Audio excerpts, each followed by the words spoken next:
Yo, yo, yo, yo, yo, yo, yo, yo, yo, yo, yo, yo, yo, what's up? What's happening? What's popping, everybody? What's going down? It's your dog Toddy checking in with another edition of the Waffle House on this nice Friday that we have here upon us. Training camp has started, so football season for the very most part. We're in here. I think training camp started for Atlanta with I think was it yesterday? I think it was yesterday. I think it was the first day of practice. But we are officially in the building. It's been a long off season, but hey, just a few more weeks, man, and we're gonna be coming on here talking about preseason games. You know what I mean? So we here, man. Been a long hot summer. We are definitely in the building. So once again, welcome to the Waffle House, man. I want to thank you all for coming in. Definitely do appreciate it. Make sure that you do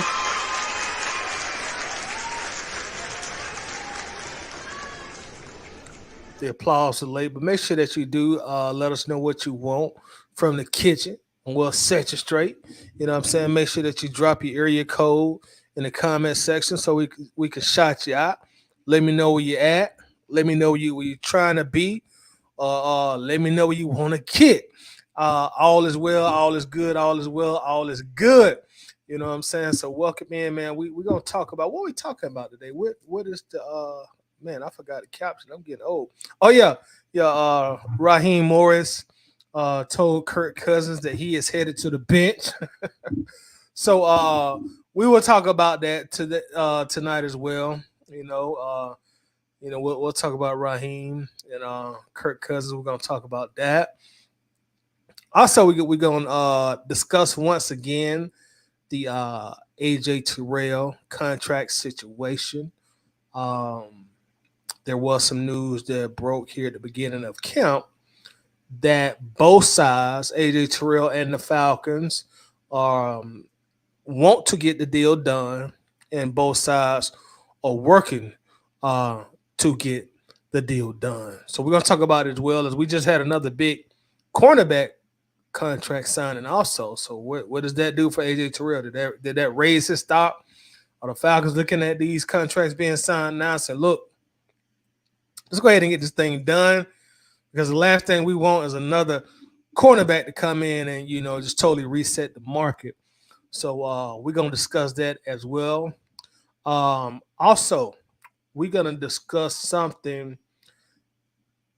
We're gonna discuss something that I actually talked about on my personal Facebook page.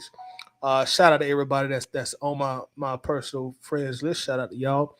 But it was a very good discussion that we had, and I felt like it would make a good discussion also to have on the Waffle House. And we're gonna take it back a little bit, and then, I know we're getting close to the season, so y'all just bear with me when we do these throwback conversations. But was Vic Beasley a bust in Atlanta? We don't worry about Atlanta. We don't care about what he did with another team. But was Vic Beasley a bust in Atlanta? We want to talk about it also. So we're gonna talk about it as well. And it was a very good conversation that transpired on my Facebook page. And if y'all on my friends list, you can go check it out in there as well. But yeah, we back at this thing, man. It's great to be back. Was great football starting back up, I guess I should say. Let's shout out to everybody in the chat. We're gonna get this party started, right? We got D1_dogs in the building. I think that's my boy Red. Red, is that you? You done changed names on me, Red? But I think that's my guy Red. Y'all make sure to check out Red on YouTube also. I think that's my guy Red. I'm not sure. Oh, that could be Jeff. I'm not sure. Millie Mills in the building. What's going on, Millie? How you doing, bro? What's popping? What's going down? T Terry in this thing as usual. What's going down, T Terry? How you feeling, bro? What's popping? King Atlanta supporter. What's going on, brother? What's happening with you, man? How you been doing? Hit the like button. Yeah, thank you, King. I appreciate that, man. Make sure to hit the like button for us also. Thanks for the reminder, King. Yeah, hit the like button, man. It helps us out. Helps us jump in the algorithm. As you hear all the people on YouTube always say that. I tried to stream this thing on Twitter tonight too, right? Because most times I just forget to do it on Twitter. But I tried to do it on Twitter tonight, and I got an error message. It said in order to stream on Twitter now you got to have a blue check.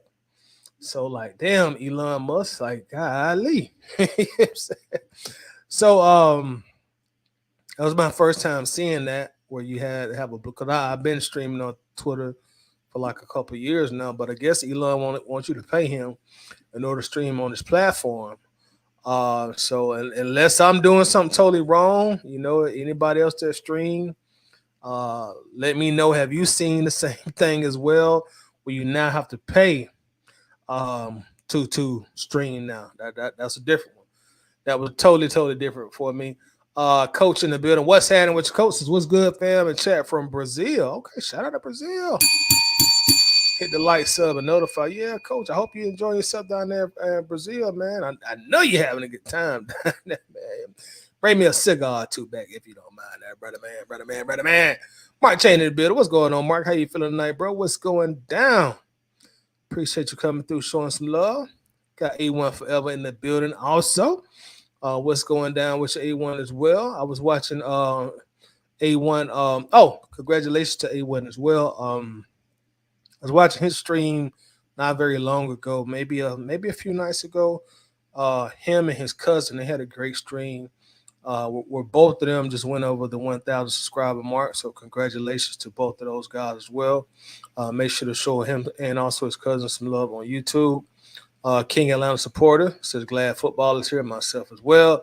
King said I had that Atlanta Bird gang special. I got you, bro. I got you. I got you. Coach also says, since I'm in Brazil, let me get some of that 1,800 with a side of cheeks. I got 1,800 for you, man. That other thing, yes, I don't know if I can help you out on that one. We got a dog Red Swarm in the building. What's happening, Swarm, bro? Appreciate you coming through, man. Happy to have you here. So, yo, what it do? Tied to my homeboy friend, that big 478, big 478 in the energy in the building tonight. We banging that pail for the 478. Ripping tough and tight like we always do. What's happening with your Swarm? My dog Cool C is in the building. Repping that 770 in the building. What's up, Cool C? Appreciate you coming through, man.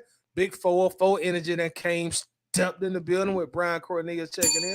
Shout out to the whole 404. Big 4 County energy in the building as usual. False Start in the building. What's up, False Start? What's popping? King Atlanta says Vic was good in 2006, so I guess he was a bust. We're going to discuss it, too. We're going to discuss it, man. You know what I'm saying? So we're going to get to that. False Star says Vic was not a bust. He just didn't want to play in the NFL. Yeah, we're going to discuss that also. So we're going to hurry up and get this show on the road. D1_Dawg says, me, it's a rebrand. Okay, all right. What's that, Red? I wasn't sure, man. As I know sometimes you change your name, and I know sometimes Jeff changed his name. So I wasn't sure, But shout out to you, man. Appreciate you coming through, man. Y'all make sure to check out the youngest in charge, also D1_Dogs on YouTube.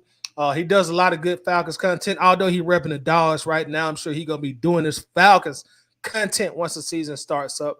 So y'all show my guy a lot of love. T-Dub in the building. What's happening, T-Dub? What's going on? A1 Forever say premium. Yeah, man, what's up with that, dog? I'm saying I don't stream the Twitter much, but I wanted to do it tonight for some odd reason. And they was like, you got to have a premium. Kind of like, God damn, Elon, you ain't got enough money already, bro. Golly. Shoot. Guess I should have took more advantage of it when it was free, huh? Man, if it ain't one thing, it's another. Cool. She said, let me get that all-star with a cold bill. I got you. With that cold bill. Our dog Dom in the building. What's going on, Ty? I've been catching up on your previous live, so I'm behind. Hey, it's all good, bro. It's all good. I'm glad you're here tonight, brother. Welcome in. Enjoy yourself. Once a year, you got to pay for X now. It looks evidently so. 3,000 in the building. What's up, Dre? What's happening, bro? What's popping? We got Ray Ellison in here as usual. What's happening, Ray? What's up, Tyler? Let me get that Denver omelet. Oh, damn. With biscuits covered in sausage gravy and ice cold tea. I got you, big dog. Order up. I got you, bro. I got you. Dre says title with the thing 13.9 is too much to ask. What you mean when you say 13.9? Let me know what you mean there. I might have said something about it and just caught you late, but let me know what you mean. Dom says I don't think Vic was a bust. I kind of felt like the defense scheme was changed around too much Plus, I just feel like his passion to play the game was a little off to me, but that's just my opinion. Yeah, and I appreciate you express your opinion. And if you don't mind, stay tuned because we're gonna have a discussion about that, and hopefully, it'll transpire to be a good discussion as well. King Atlanta Sports just can't wait to see my Falcons win they first Super Bowl ring. Let's ring the bell for that. You and me both, my brother. Let's ring the bell for that. I'm looking forward to it, man. I just hope they do it while I'm still here, while I'm still relatively young enough to enjoy it. I got to watch them Georgia Bulldogs go back to back. And man, that was a great time. I seen the Braves do it in '95. Then I was able to go to some games. When they was going through the playoff run in 2021. Was God thankful? Thank God I was able to go to the parade. I didn't make the '95 parade, but I made the last parade from the Braves. But that was fantastic. So let's get the show on the road, man. Appreciate everybody for coming here, man. Let's bring our guy. Let's drop the chat. Not drop the chat. Golly. Let's drop the link in the chat. Bring some people up also, y'all.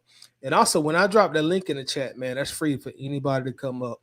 I know a lot of times you see a lot of familiar faces on here. Y'all hear us go back and forth, debate, argue, laugh. But anytime that link gets dropped, that's free to anybody to come up. So everybody is always welcome to come up and join the conversation. So first guest we're gonna bring on tonight, I shouldn't even say guest because he pretty much family of the show. We're gonna bring in Coach in the building. What's up?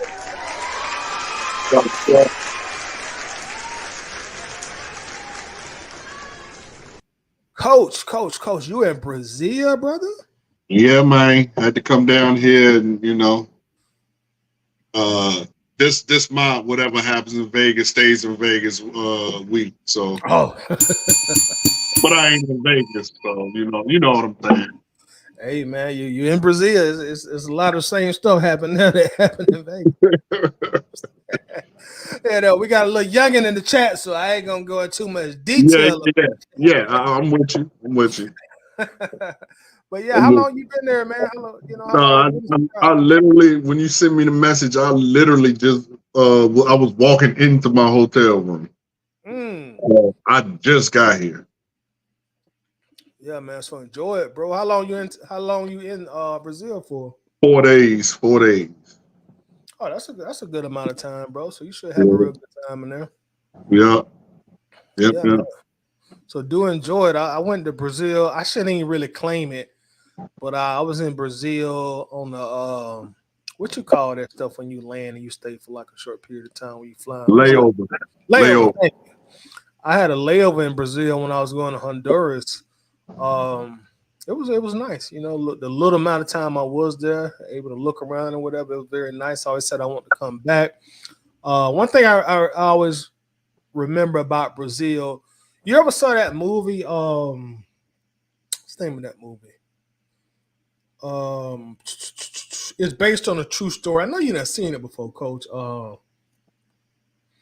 It's a classic movie. What is it about? It's about like a true story based on a Brazilian gang. Lil Z was like one of the main characters. Anybody in the chat know that movie? I know y'all done seen that movie, man. That's Coach. If you ain't seen that movie, you gotta go watch it. Hold on, let me Google that movie real quick, man. Yeah, I don't think I've seen that before. Hold on, I'm about to give you the name of it, bro. That's one of my all-time favorite movies in it. City of God. How can I forget many times I don't watch City of God? Have I seen that? If you ain't seen City of God, Coach, you need to watch. I'm gonna have to watch. Yeah, I'm gonna have to watch that. Rewatch it by half. This movie is so good. It's the language is in Portuguese, right? In Portuguese. Right. Speaking in Portuguese. But the movie is so good that you have to read it in subtitles in English. By the time you're halfway through the movie, you kind of already understand what they're saying. The movie is that good, I kid you not, and it's based on a true story. Is it have something to do with like? Is there like a helicopter in that? I think I've seen it for real. I don't recall a helicopter, but man, it's a classic movie. All right, I'm gonna go watch it. Put that on your list to watch, man. Travis in the building says big 4 shout out to the 478. Let me get the all-star with a sausage and a tall glass of that orange juice. Shout out to you, man. I got you. Order up. Red Swarm says there were young guys, great movie title. Yeah, that's one of my all-time favorite movies, man. And it disappointed me that I could not remember the name of it without having to look it up. But man, that is a classic film. Man, top 3 movie. Feel bad now for that I ain't seen it. Yeah, make sure you, whenever you get an opportunity to, man, just make sure you kick back, drink your cold one or whatever. Yeah. You'll love it, man. All right. Perez Lopez in the building. Says, Tidy, what's your prediction for this season?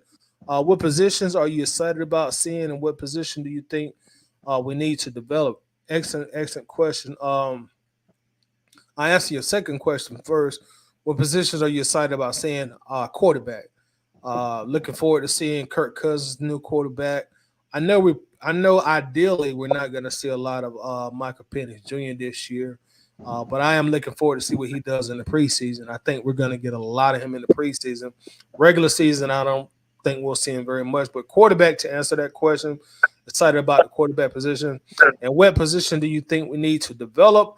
I'm going to go with pass rush and cornerback 2. Those are my developmental positions. Pass rushers, you got AK, and then you got Zach Harrison. I'm going to assume going to camp, those are the penciled in starters at this point going into camp. That could change after camp. What's my prediction for the season? Right now, don't hold me to this because I always do a official prediction show. But just right off the top of my head, I'm smelling a 10-7. When I do my prediction show, it could change. It could go down one game, it could go up one game. But as of right now, I'm looking at 10-7. Red Swarm says 11-5. 11-6. Okay, he says we got us going 11-6. Shot Red on the track. What's up, Red? What's going down? Red in the building. Also, Red, make you click that link, man, because we're gonna talk about that Vic Beasley thing also later on. So come on up here, man, and that way, man, you can give our views on it. 3 Dirty in the building. What's going down? 3. Ray says the lady from Queen of the South is in it. Now, I had never seen Queen of the South. I hadn't seen that movie. Red says, what movie I've been seeing Alice Braga in a few things lately, like Predators, which I watched recently. We was talking about the City of God, and that came up because Coach is in Brazil right now. And when he told me he was in Brazil, that reminded me of that movie. But I'm sure you've seen it, Red. You were a true blue movie junkie, so I'm sure that you've seen City of God.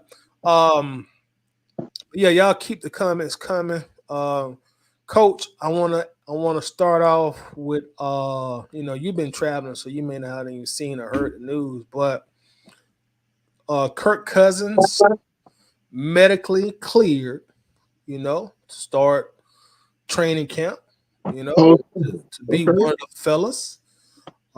He talked about that, and he also let the cat out the bag and let us know that Coach Raheem Morris told him, like, and I'm paraphrasing here, but don't even think about it. You're not going to play in the preseason. You're going to come out here. We're going to watch you in training camp, and we're going to limit your training camp, but you're not playing in the preseason. And also, Kurt was like, I want to play. He wants to play.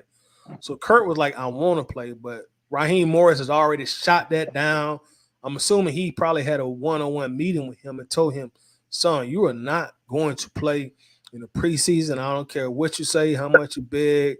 It's not going to happen. So, Coach, what's your thoughts on that? And one of the reasons I wanted to talk about this, Coach, so we can go ahead and get this out in the air now, because as you remember last year, a lot of us had a lot of issues with this. We're really only playing like one series of preseason. And before you answer this, let me add on to the fact that Kirk is coming into a new situation with new teammates. Now, granted, he's like a 13-year veteran, and I'm trying to give both sides of the pie here.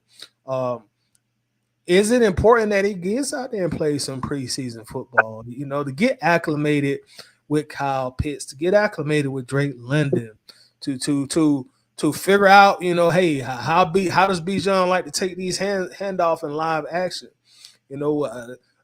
Get the tendencies of his offensive line. Like when Chris Lisham do this, what does he mean this? When Jake does this, does he do this? So looking at both sides of the pair, what would you say, Coach? Go ahead and answer. I'm gonna bring Big Ron in the building also. What's up, Ron? What's up, bro? What's up? So real quick, for anybody who parrots that talking point about Bijan, about Desmond Ridder. Not saying you, but I'm saying anybody who wants to parrot that talking point. The difference is you have a unproven quarterback versus a proven quarterback.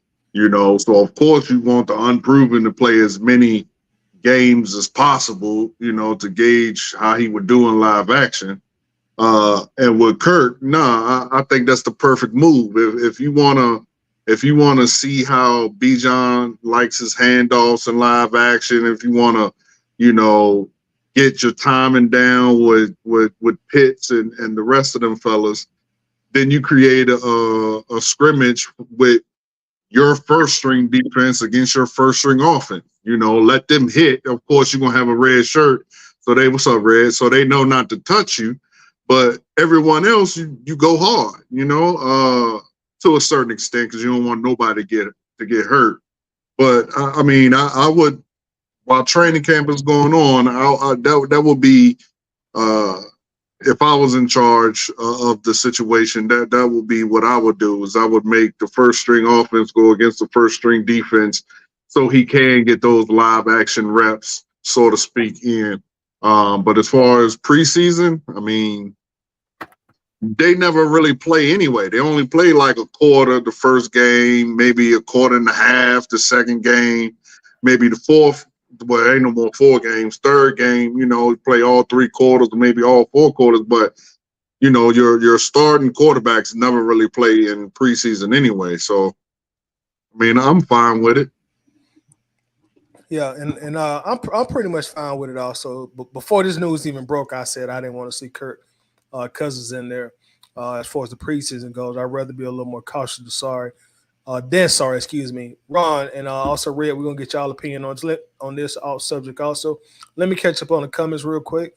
Perez has agreed, Todd. I think we need to develop the D line as a whole. I agree. Run support and pass rush. We need corners outside opposite of AJ. And I'm excited to see Bijan. Yeah, I'm excited to see year 2 of Bijan also. I think he about to explode, to be honest.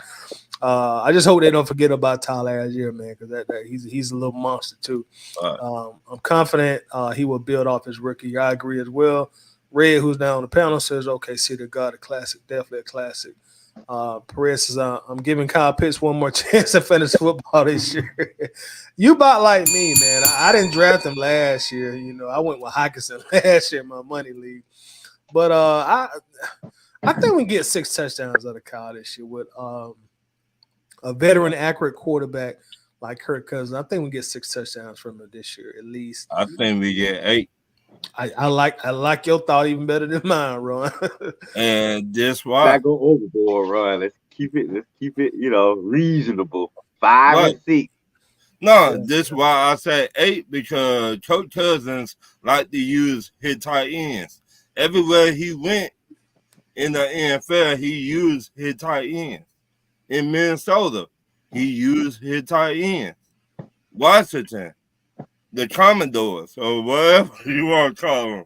Damn, bro. Can't do my city like that, man. It's the my bad, but I call it like I said, man. Commodore. They got Lionel Richie in the locker room saying all night long. So, but Coach Cousins like to use his tight ends.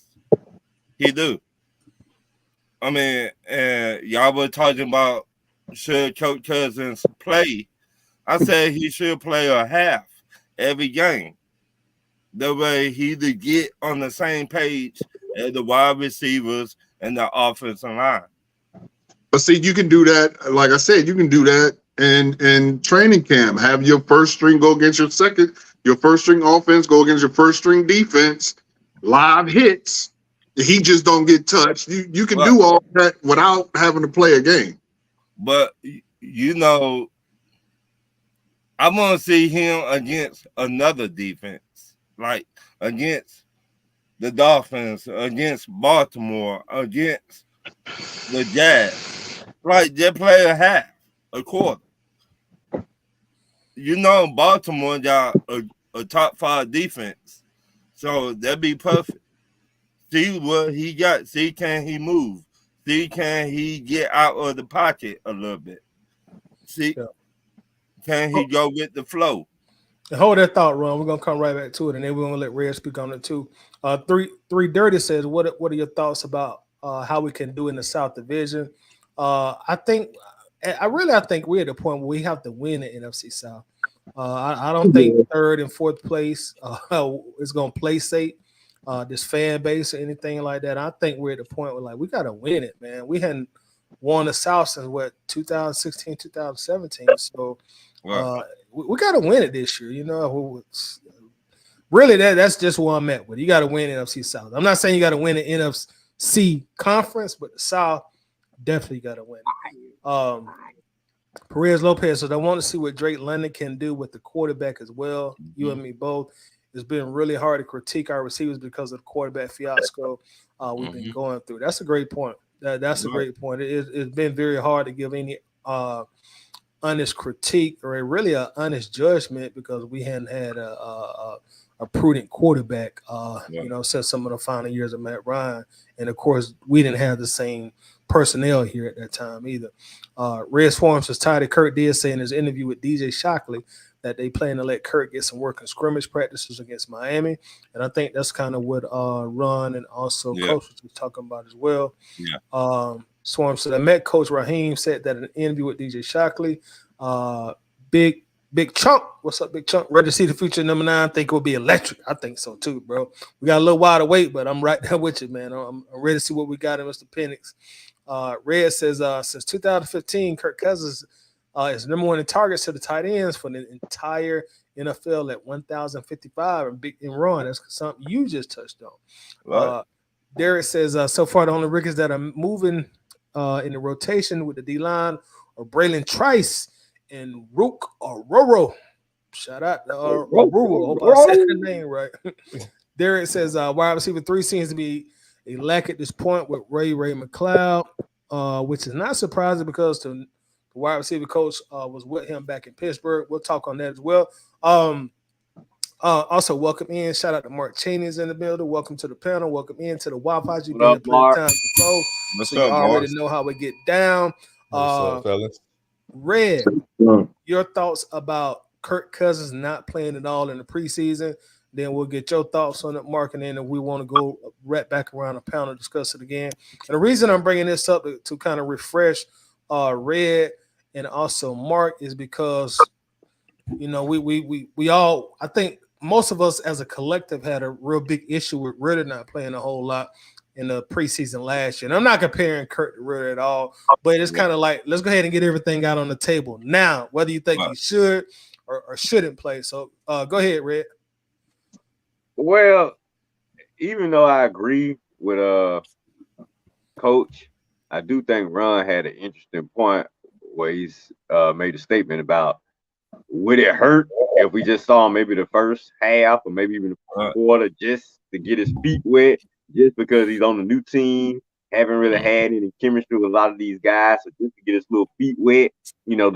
But I think overall, I think we all know what we have in Kirk Cousins. So if Raheem decided that coming off an Achilles injury, that it's probably not best to put Kirk in those 3 meaningless preseason games, even if it's just for a little while, I'll trust Raheem's stance for now. You know, now if Kirk start off a little shaky, we're gonna revisit this. But for now, I'm gonna trust Coach Raheem. But, as long as he's making sure Kirk is getting all his reps in practice, all his reps with the scrimmage, because like you say, that first half of the schedule is a gauntlet. So we need our number 1 QB ready as best as he can be. I mean, you opening up with Pittsburgh, Philly, KC, whatnot.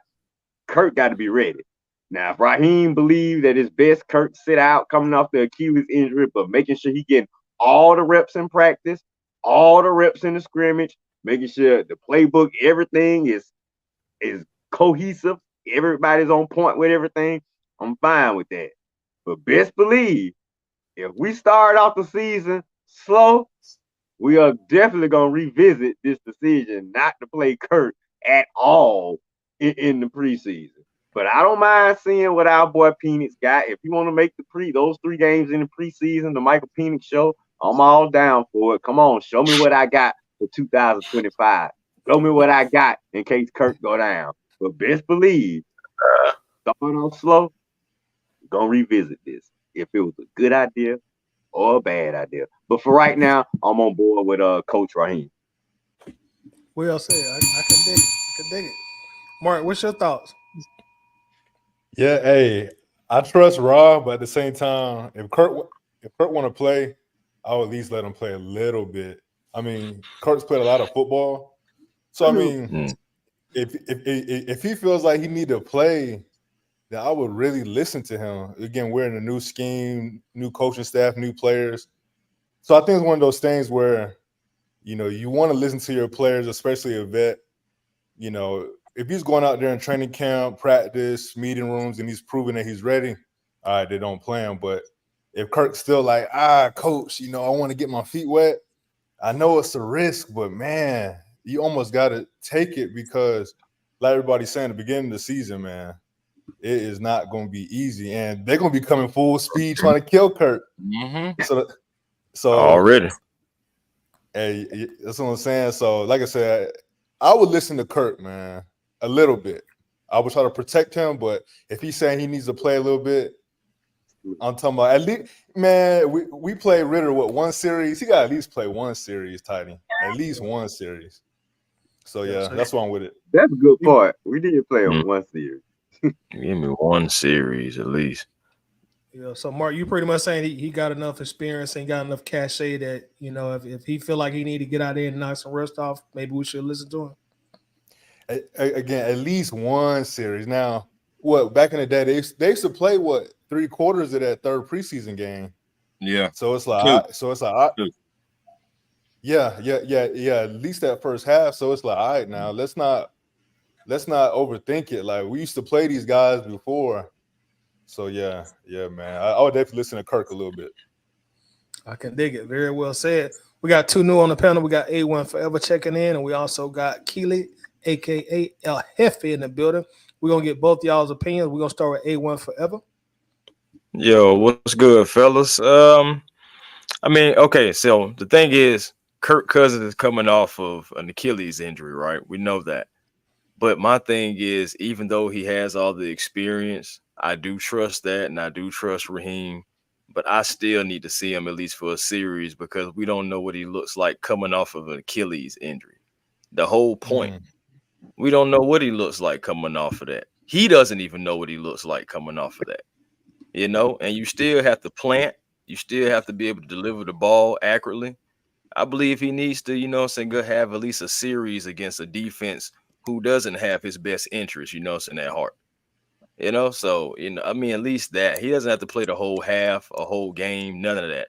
But just, knock some rust off, let him throw the ball around a little bit, let him get some some real time action, more so than what you're going to get in practice or a little scrimmage or something like that.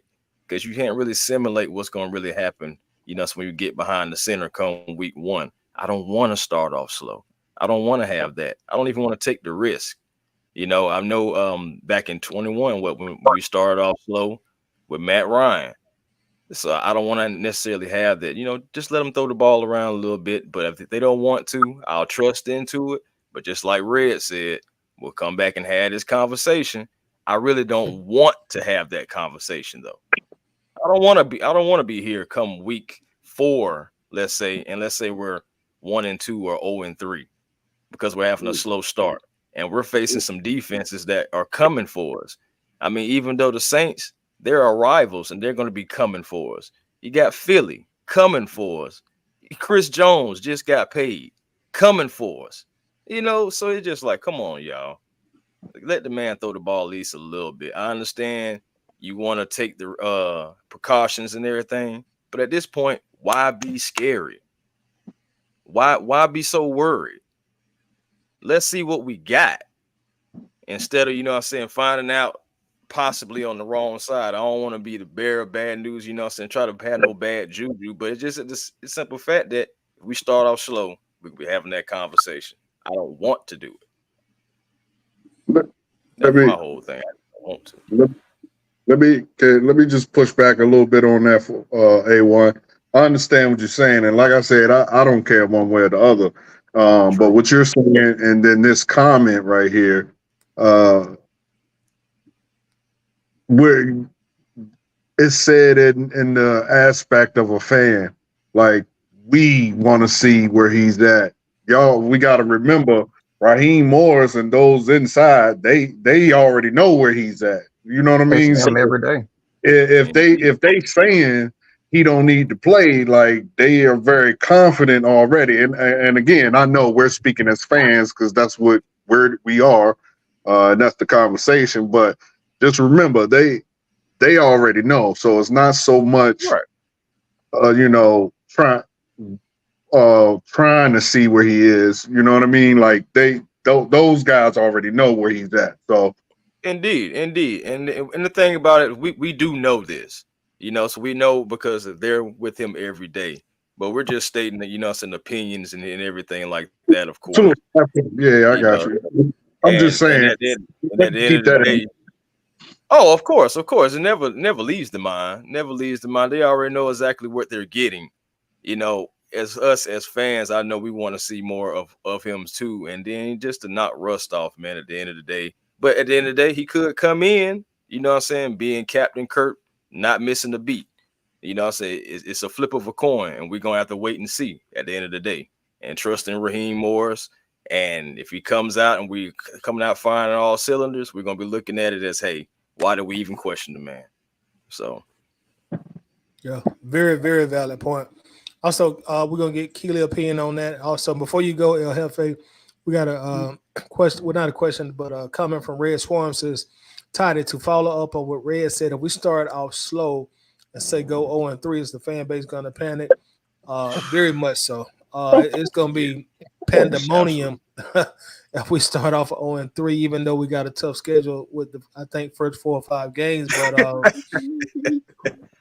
this fan base gonna go crazy, man. We're gonna go straight livid. I can already see it happening if that do happen. Hopefully it don't happen. But Keely, I'm gonna go ahead and let you answer the question about. I hope stole kind of a little bit of my thunder because I was gonna make that point. And it's kind of similar to how when everyone was talking about well, Ritter didn't play so much in the preseason. I mean, they had the Dolphins scrimmage, so they were literally playing the Dolphins. It just wasn't open to the fans. So he was getting relevant snaps against another team. It's just that it wasn't a preseason game. And if they do something like that as well, like if they have another scrimmage like how we had with the Dolphins, where I mean he's going to get his reps in that case. And in terms of being like I just don't see the point of putting him on the field if you don't have. I mean, he's a 12-year vet at this point. If there is rust, I mean, he got 12 years experience to lean on, you know, to get that. If we're talking about rust for a 12-year vet, I mean, rust for a 12-year vet is probably a quarter, I would say, a play before it's knocked off, or maybe a game at the most, in my opinion. But as Coach already said, I mean, what we, you know, see in preseason as fans, you know, we want to see it.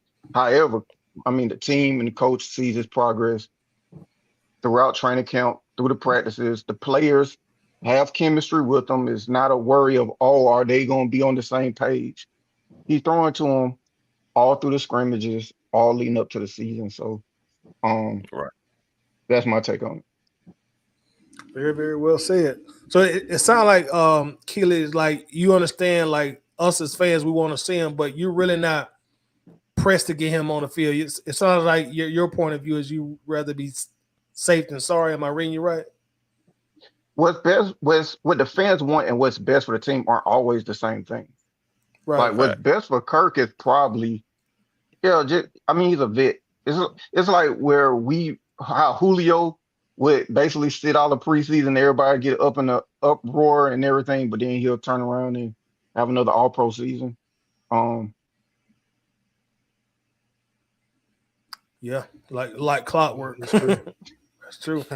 But yeah, great points by everybody. I guess I'm still got a little PTSD from the quarterback situation, so I'll kind of would probably rather him to be on the bench. I don't blame you, Tidy. It's been a long time, man.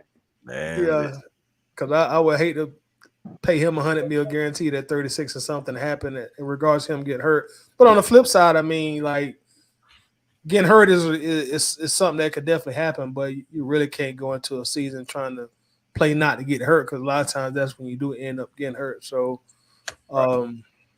yeah, but I mean, I'm trying to think of a time. When is the last time we've seen a player get hurt in preseason? Vic? Major injury?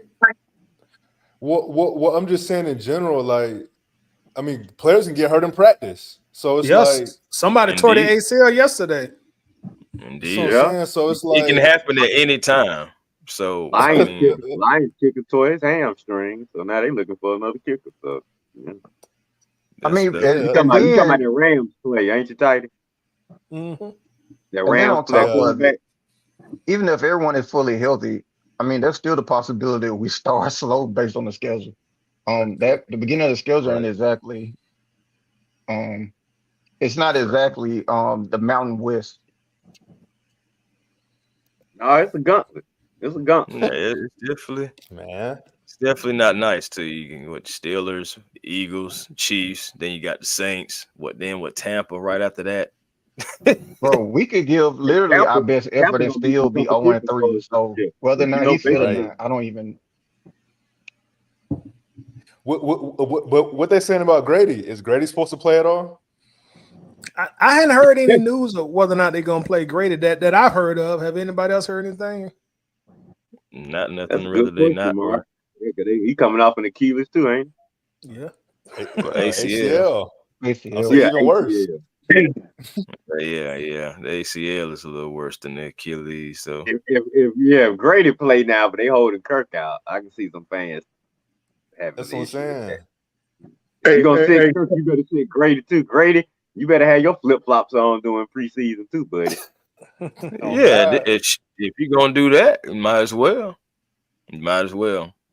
Well, let me ask y'all this, since we're talking about Kirk Cousins probably not going to play preseason. How would y'all like to see the snaps divided between Penix and Taylor Heineke? 9-10, Penix to Heineke. I mean, go ahead. No, go ahead, fam. I was going to say it depends. Like the first game, I would give it all to Penix. Just give it all to him. But after that, he belongs on the bench because he is QB3. So he really don't need to get a whole lot of reps. You know, if your intentions is if something happens to Kirk to go with Heineke in the first place. So I'm just strictly speaking on his line of succession. If his line of succession is dead last, give him the first game. You know, let him really get his feet wet the whole first game, but then really, you know, run with Taylor Heineke and the different packages and different setups and all of that. That's my opinion. My biggest concern with Penix is going to be that learning curve, being that he's a lefty with that ball spinning a little bit different. So that would be my only thing is, I mean, I'm pretty sure they're getting reps in practice as well. But to me, that's the biggest adjustment. I mean, adjusting to that lefty rotation. I would give them Heineke a quarter, Penix a quarter, and then let the other guys get the second half. That's the way I would structure it. What other quarterback on the roster right now? Oh man, I forgot his name.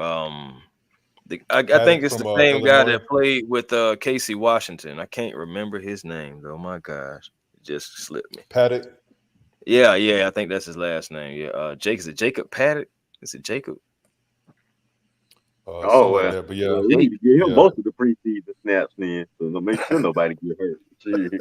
right. He definitely gonna play the last 3 preseason games, and you can split it up. My fact, hear this: if we got 3 preseason games, I like Coach's point.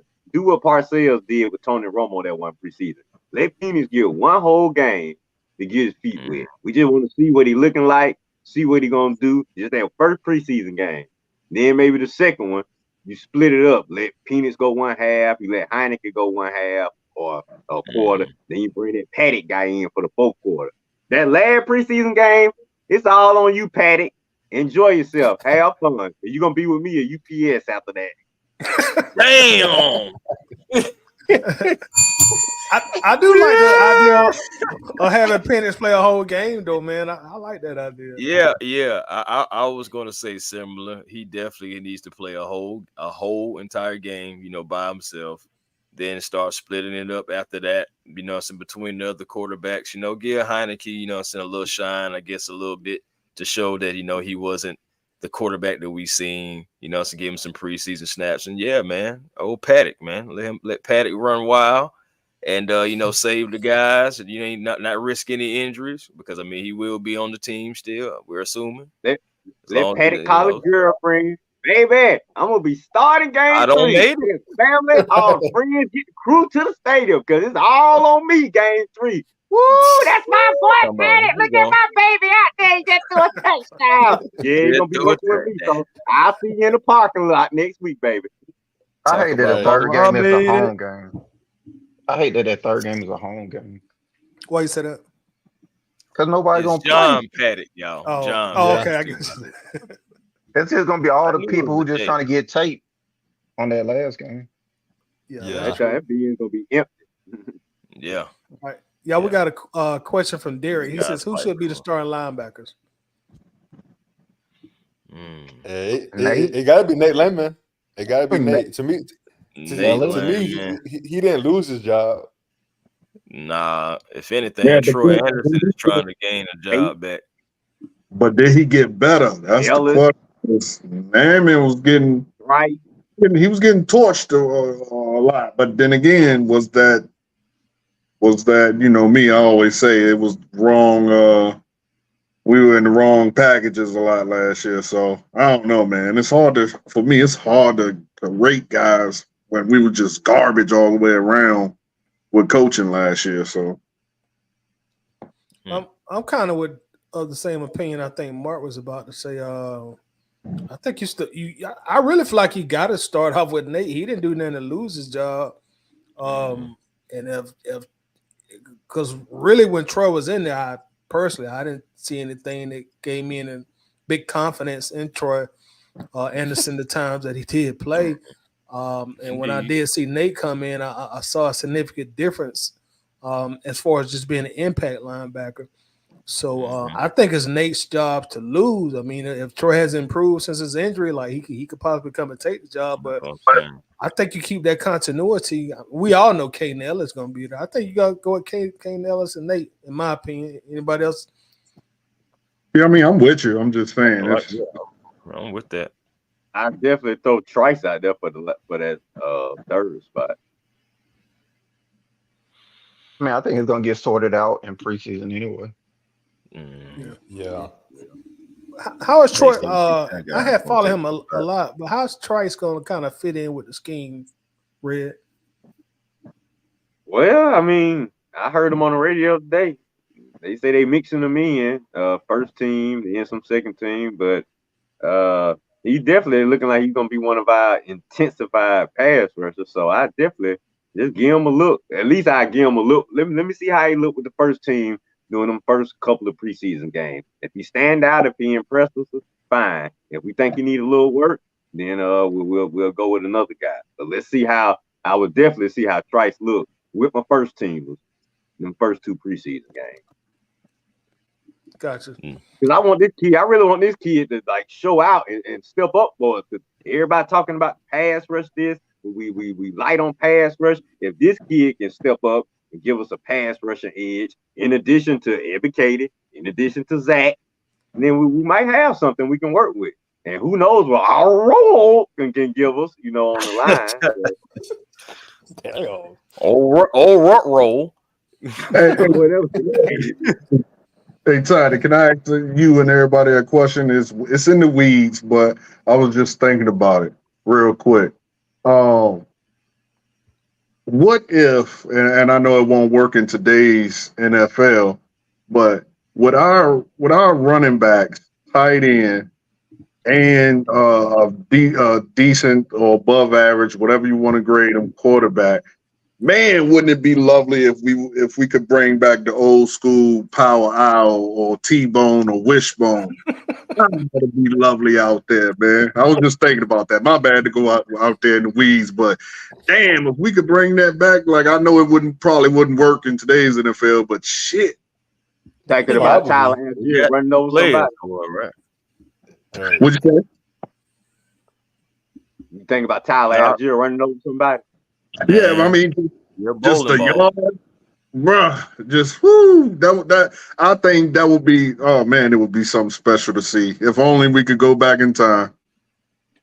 Yeah, man. Hey, it's a passing league now. Yeah, man. I really don't want us to forget about Tyler Algier this year, man. For real, former linebacker. This guy, man, straight bowling ball, breaks tackles, broke just as many tackles as anybody else on the team last year, and since he's been in the NFL, man. Folks don't understand when that kid get a full head of steam, when he get that ball just like really go full speed ahead at you, it's hard to bring. I mean, you got folks getting out the way of him. I know my little ass would get out the way if I saw him coming. And he looks for the contact. That's the thing. He looks for it. He doesn't shy. Like Jamal Lewis coming at you, tighty. If you think about it, though, in our history, no matter what coach we have, we've always had a very good 1-2 punch at running back. So I'm very confident we won't forget about him. I think we'll use him. I think it'll be nice and evenly split for real. To be real, I think it'll be nice and evenly split. He'll be a great asset for where he ends up. Unless Bijan just goes out of this world, but I think it'll be nice. I think it'll be nice and evenly split. My bad, Keely. Go ahead. No, I was saying he's gonna be a great asset for whoever he ends up at. To my Tyler. Mm-hmm. You think we're gonna end up training? I mean, we're not paying 2 running back. That's true. No, that's facts. No, you ain't gonna pay. I mean, Bijan is gonna get the check. Yeah, but shoot, I know the good thing. It sounds like they're gonna keep Bijan on the field. They were saying that there was a lot of packages where I guess they had Bijan in the slot, and he's doing motions, and Tyler's still getting carries. So I mean, to me, that's good news for the Falcons, man. You know, we want Tyler to get touches, but at the same time, bro, keep Bijan on the field, man. Keep him on the field. I think that's where it's going to happen. I think you're going to have to justify paying him, and when you pay him, you're not going to pay him as if he's splitting carries. So I think, I think that's what the deal is going to be, because you only got so many seasons before you have to pay him. Right. And then it's gonna come down to matchups too, game flow. Seeing how seeing what's going on, the situational. If we're up, let's say we're up by 2 touchdowns in the fourth quarter, I expect more Tyler Algier, for example. To beat down the defense even more, wear them down even more, run up the clock, time of possession, et cetera, et cetera. So I mean, it's situational too. And I hope that stays the case, and it doesn't get, how it gets. Not, I don't want to say political, but players that should be on the field aren't on the field for other reasons outside of football. And I hope that that's not the case when it comes to Algier and Bijan. Yeah, and it's wild that we have a running back that broke a franchise record that I'm just guessing. I don't know the math. That probably stood for about 30 years, and now he's out. He's kind of almost an afterthought a little bit, man. That's crazy.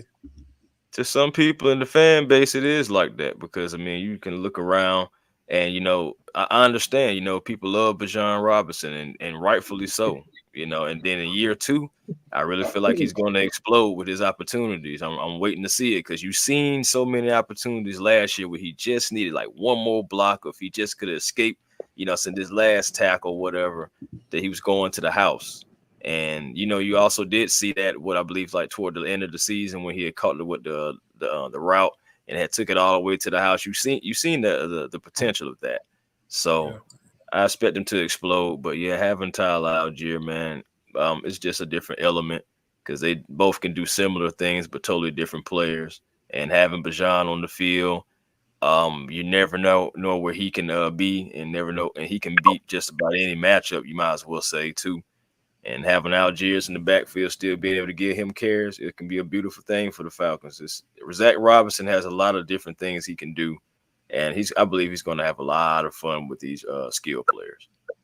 If play action isn't what's the word I want to isn't the highest thing we do, I will be absolutely shocked. I feel like play action will open up I think play action will be our bread and butter with those two guys. I don't even think you got to play action. Like just think about how crowded the line of scrimmage was last year, just because teams did not believe Ritter could throw the ball. Now you got an actual quarterback there. Like you don't even got to fake. Like you don't even have to play it. Like they're gonna have so much more room because people are not gonna be crowding the line. Nobody's gonna be daring Kirk to pass. So that's what I'm saying. That piggybacks what I'm saying. Because they have to respect Kirk.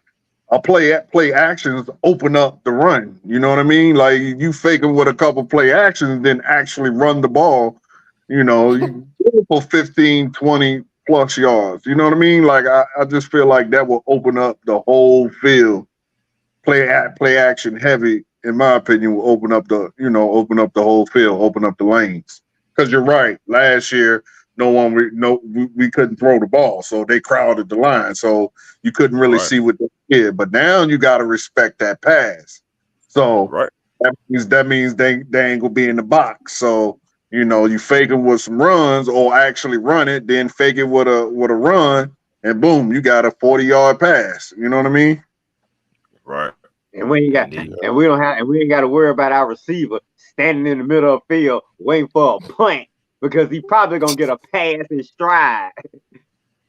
Yeah, he's gonna be led, man. You're gonna get that yards after the catch. I expect more yards after the catch because Desmond will put the ball right on him, behind him. You'll see a lot of spectacular catches because the ball was terrible, especially like Bijan when he catching it on his hip. You had Kyle Pitts against Tampa catching it one hand behind him. It just come on, man. We gotta lead the receiver. All these acrobatics and we gotta protect our receiver. Doing all that. You spend so much energy catching the ball. By the time you catch it, you can't do nothing else with it. Ball placement, y'all. Ball placement is so important. Man, it'd be so good to see 20 air yard passes again, bro. Like, I think we had less than 10 20 plus air yard passes in the last couple years. Like, oh man, I just can't wait to see the ball be in the air, man. You gonna have Julio calling us saying, "Man, can I get some of this, y'all? Let me come in for a couple of plays or a couple of games. I need a pass in stride, something I never got when I was here." All right, y'all. We done hit our first 1 hour mark. And with that said, it's time for 3-word Monte. I think everybody on the panel has played this with us outside of A1 Forever and Mark Chaney. So I'll explain the rules. Well, it's not really rules, but I'll explain to y'all the game that we play here. I'm going to give you a person, place, thing, phrase, sentence, and you give me in 3 words or less, preferably 3 words, the first 3 words that come right on your mind. And this is like no explanation, and this is rapid fire. We always start at the top, which is Coach. So, Coach, you ready? Yes, sir. All right, Coach.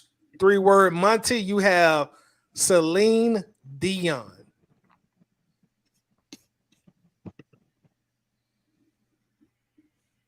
That's tough. Not Whitney Houston. Not Whitney Houston. I dig it. That's tough. All right, Red. Snoop Dogg. Doggy style. Doggy style. Bam. That's all I need to say. All right, doggy style. Bam. All right, I can dig it. All right, Keely. I'm glad I ain't got to answer this one. Uh-oh. Ice Spice. Oh my god. Oh wow. You could have gave me that one. Oh, I said that's a Can't good one. rap. Hey, that's facts. Oh, you didn't hear me? I said she can't rap. Oh, she can't rap. My bad. I didn't hear it. I heard it. She look good, you know. She the packaging nice, but yeah, she trash. Yeah, she I can't say rap. I Hey, she would can say twerk. something though. She looked kind of weird in the face. I'm trying to think. Hey, You know, like a special. I don't want to say the condition, but like a. All right, I'm not gonna say it. I don't want to get you in trouble, man. Yeah, But look like, yeah. like They trying to say she got Down syndrome. that, Ah. that's exactly where I was going. Well, y'all Yeah, they wrong. trying to say she got Down syndrome all of a sudden, man. Oh, Man, the That's internet exactly what. crazy. When you look at her, she looks like you want to call her Sparky, but yeah. Oh Lord. Boy, Well, y'all wrong. only in the Waffle House, baby. So I put like this for Mark to say it. it. For Mark to say it, that means I wasn't the first person to think. That's Yeah. all. I was. Hey, I got no problem keeping it real. Well, y'all wicked, boy. I have a talk with my little sister, man. Your little sister got Down syndrome. Oh God. I'm gonna have to disown her. She's Yeah, adopted. no. All right, A1 forever. What you got? NCAA college football 2025. Haven't played it yet. Me either. That's a good answer. Oh, I don't know. Me either. Ain't All right, buying Mark. it. That's a pretty easy one. Patrick Mahomes. Greatest of all time. Well, that's what 4 words. The GOAT, baby. Better The than GOAT, Matt. baby. Damn. I would say way better than Matt. I mean, shoot. I hope that's what you Hey, think. I mean, Hey, I got you, Tidy. First ballot Hall of Famer. That's it. Yeah. Already, too. Already. Can't nobody First deny that. I'm gonna need y'all to stop all that slander, man. you see. Get him, coach. Uh-oh. All right, we're back up top, coach. You can tell the age difference because to say he the greatest of all times, that's savage. Who Pat? He getting there, coach. Yeah. He getting there. He up man. there, coach. Yeah, He up there. Coach, Yeah. come on now. No, bro. The greatest of all time is Dandy Dan, man. It's not even close, in my opinion. But Marino, Please don't tell me you mean Marino. for Oh, sure. my Lord. Now hold on. In Sure. terms of talent, we're talking about again. This is a conversation I was having with Tidy. There's different things. Some people argue resume, some people argue talent. In terms of talent, there's a case for Dan Marino. I still think it's Mahomes, but it's a case for Dan Marino. He's not crazy. It depends on what y'all talking about, resume or talent, in my opinion. But anyway, I'll go all day on that one. Go ahead, Tidy. We probably could come back to that later on. All right, coach. Let's see what you got. So this is an interesting one. The Mississippi River.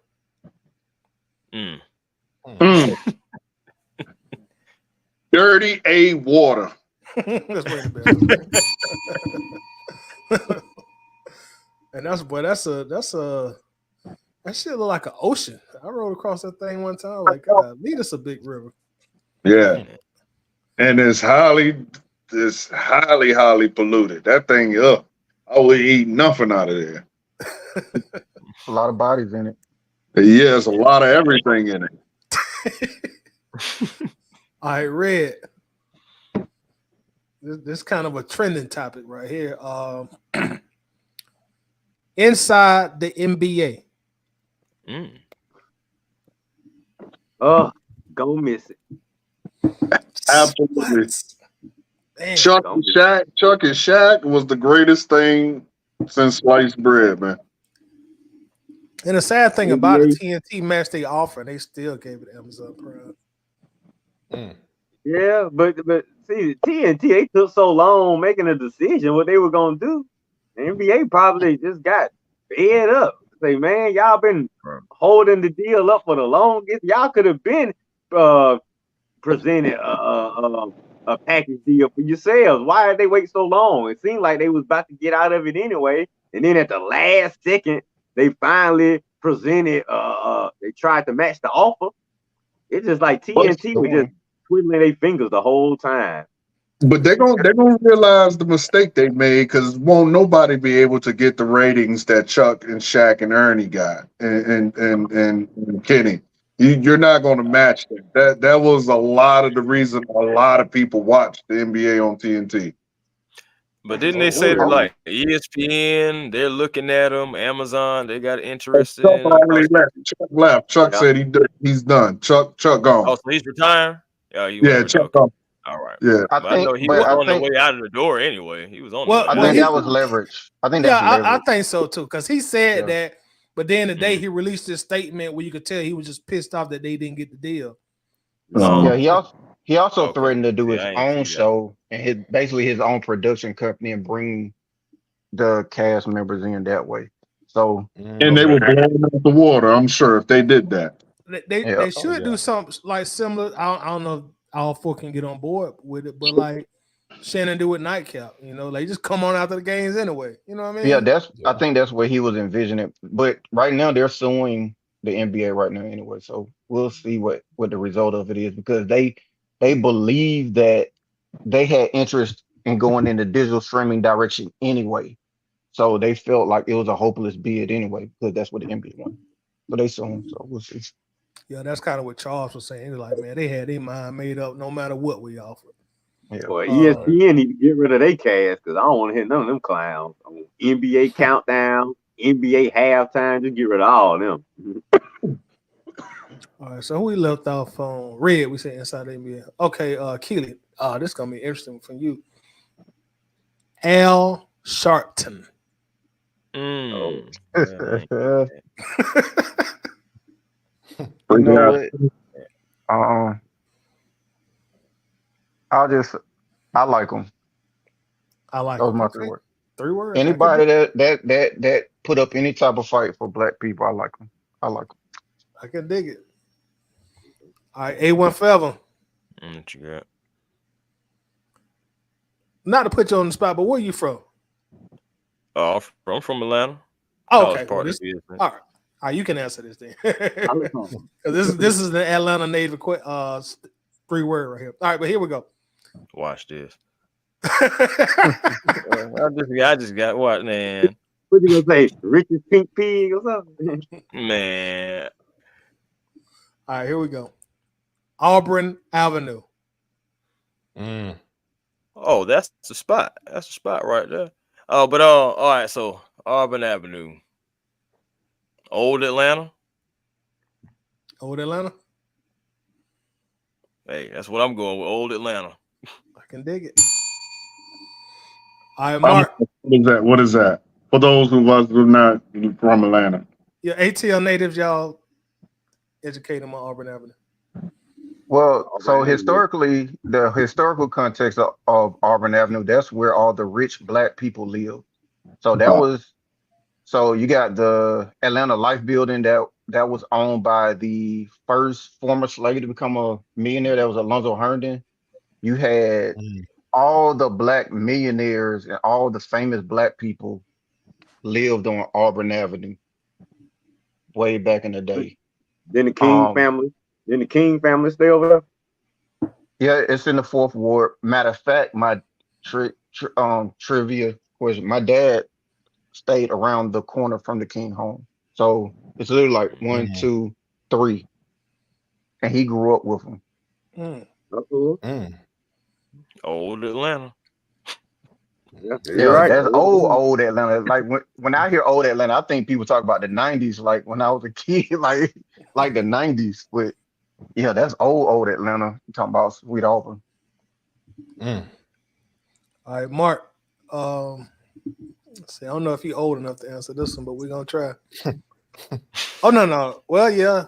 You may not be old. Well, you probably. All right, here we go. Felicia Rashad.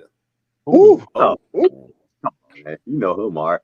I don't know.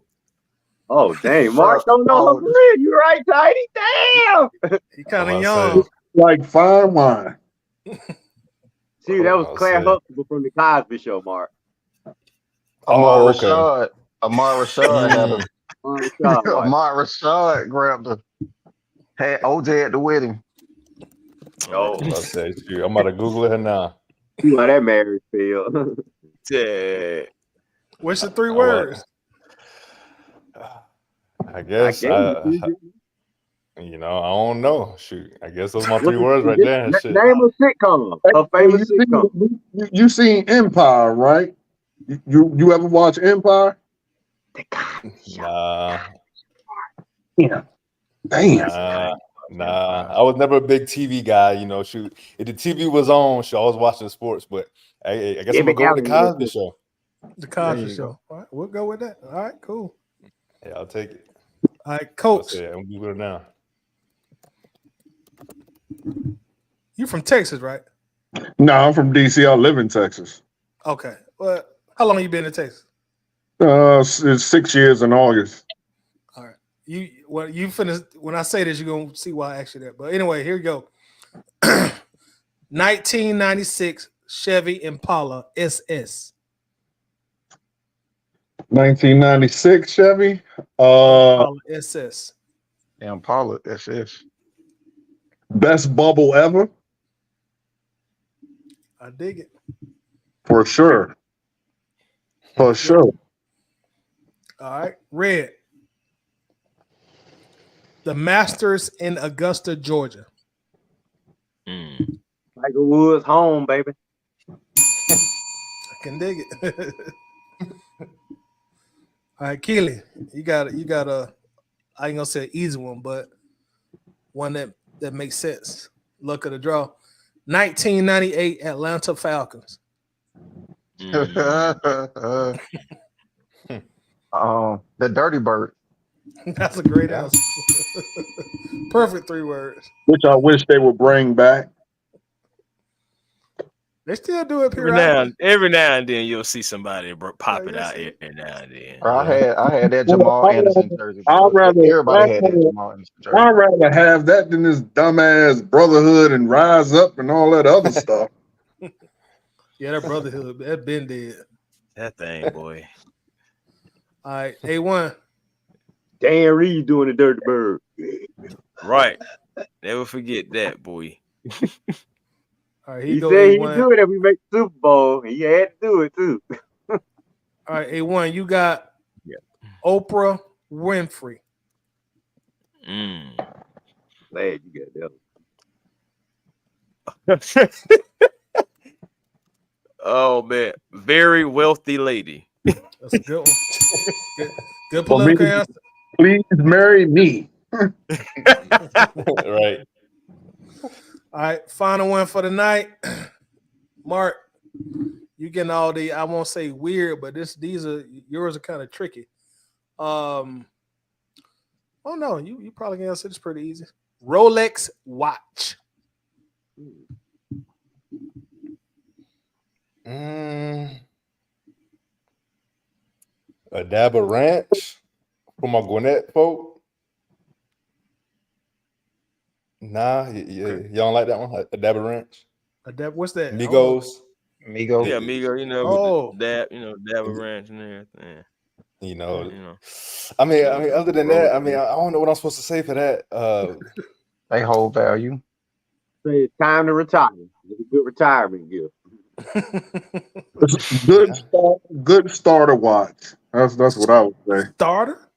Yeah, starter. That's what they say. They say You ain't never you listen to the guys with money. You start with a Rolex, you end up with a Patek. Okay. I can dig it. But yeah, y'all, that was this week's 3-word Monty, man. I want to thank the panel for playing. Appreciate it. Let's go How Oprah make it this far without nobody catching her sleeping? when you say Like- slipping, what do you mean? Knocking her up. Like I said she how? probably can't. She probably can't.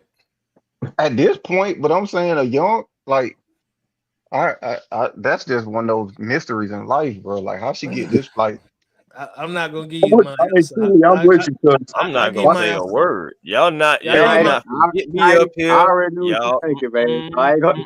I'll give you my Not answer gonna off touch that. YouTube. I Hey, Y'all King, not gonna touch can't that. touch that on I'm YouTube. with you, I'm not cuz. If I was feeling with her, touching and that. I'm shooting the club up every And Tidy, that's why I'm glad you didn't give me Oprah Winfrey, because I would have been. Tidy, as a matter of fact. As a Man. matter of fact. Oh boy, I would have I been ain't tempted to that. say something. Hey, you can't have gave me. Y'all go ahead. Y'all go ahead. Y'all do you. I know Mark ready to say it. Let me mute my mic. I'm gonna mute my mic and say it. I mean, Hey, we shoot, know I'm with you, that, but A1. if I'm close to her, I'm shooting the club up every chance I get. I'm trying to trap her. Oh yeah, Forget that. y'all know, fellas wanted to do it. You know what I'm saying? Yeah, that's but what I'm you know saying. that. How She she been rich a long Yeah. time.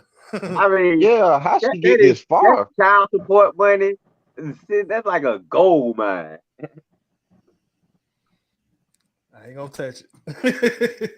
Shout out to Oprah. Say, no comment. I don't Yeah, even know no what you're comment talking here. about. She Just Roxy don't off. say She the Roxy don't say the other off. lady. She Roxy off Players Club. Wasn't that her name? Roxy. What was her name? Roxy. Not Roxy. What was the light skinned chick? Talking about Lisa Diamond. Ray? Diamond. Diamond? Diamond? No. The light skinned chick. The other one. Oh, I know who you talking about the bad, the villain of the movie. Talking about Anyway, Ronnie? The chick who got her ass whooped at what I'm trying to get at is she part of the alphabet Come out community. running. Yeah. Running. I got you. Got you.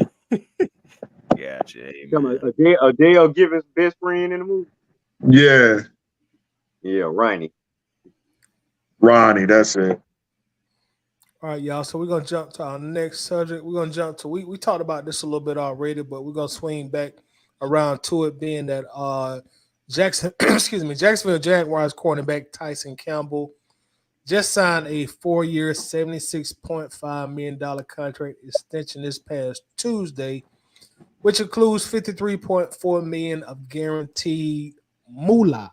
And we all know that AJ Terrell still remain. I don't want to say unsigned, but he doesn't have a contract extension. So I want to ask the panel, like, what do y'all think that puts AJ Terrell and also the Atlanta Falcons, knowing that Campbell just got this deal? Like, what do y'all think about that? What do y'all think that puts the numbers for AJ Terrell's next deal? Because I feel strongly they're gonna get a deal done. At least I hope. Yeah, I think they get a deal done.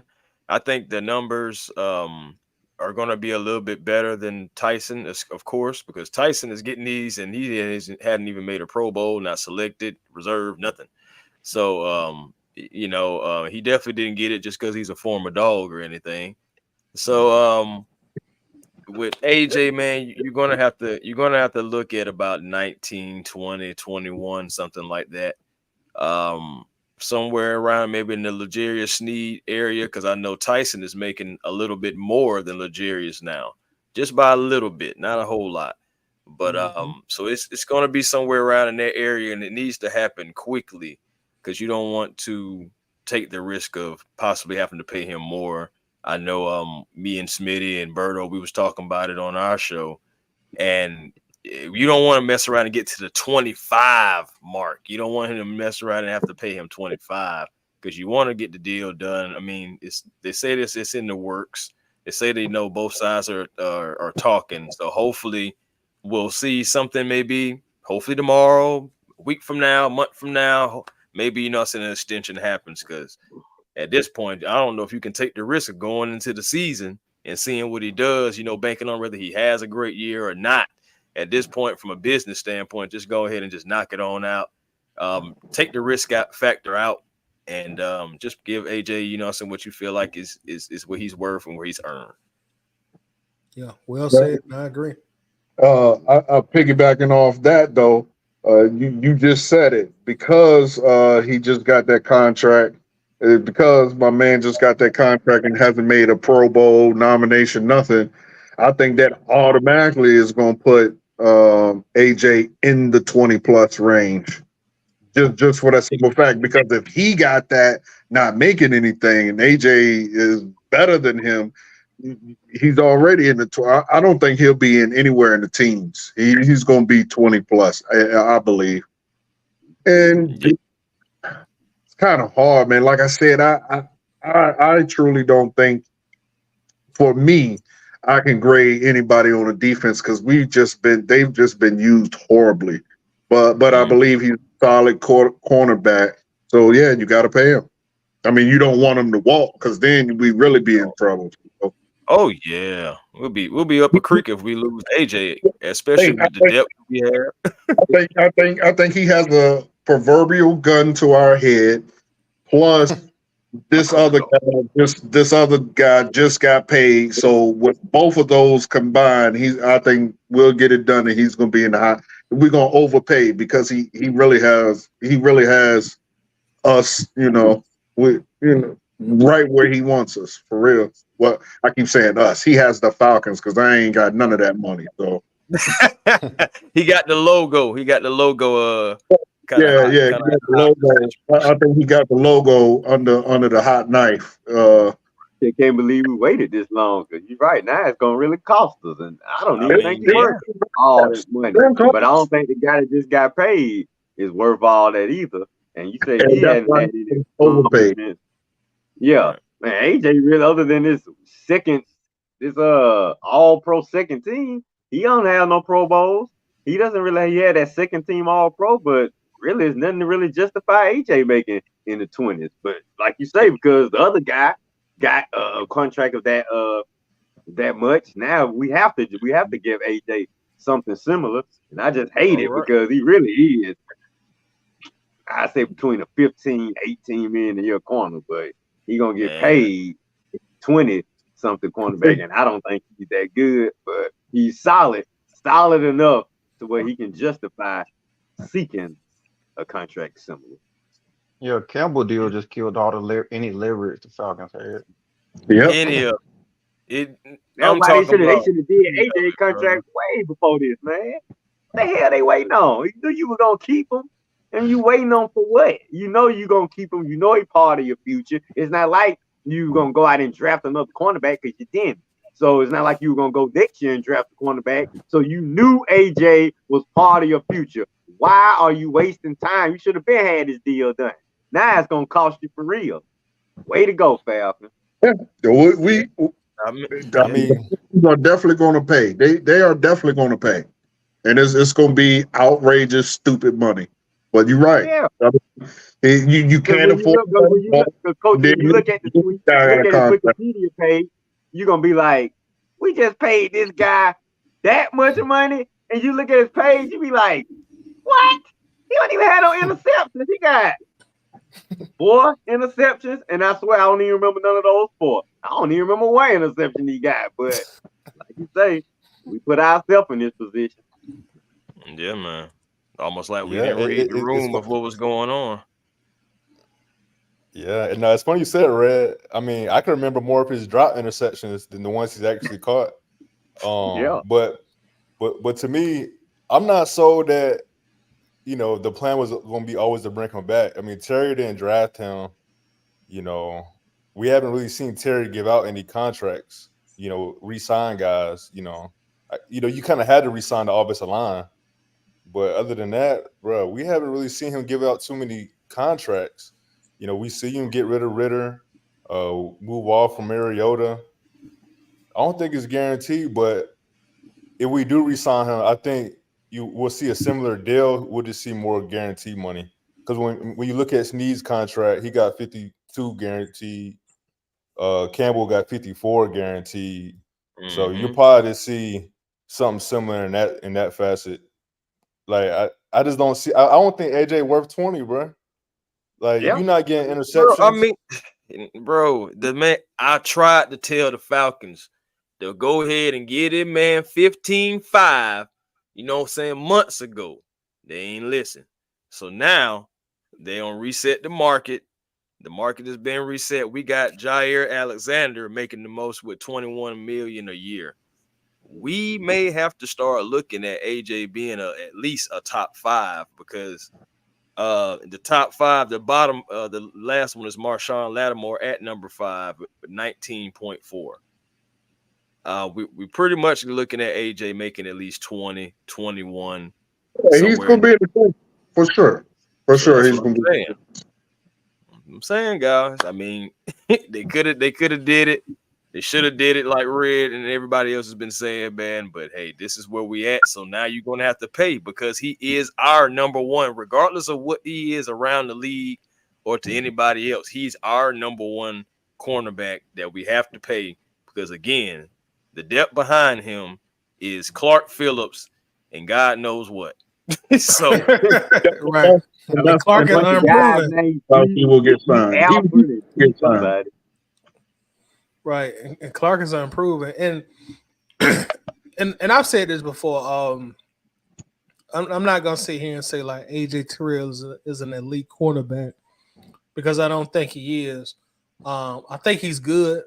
I think he has had one very good to great season, and the thing about it, I think one thing that we may not acknowledge that has happened is the quarterback position has turned into a priority position these last 10, 15 years with the rule changes and how defensive and offensive game plans are called.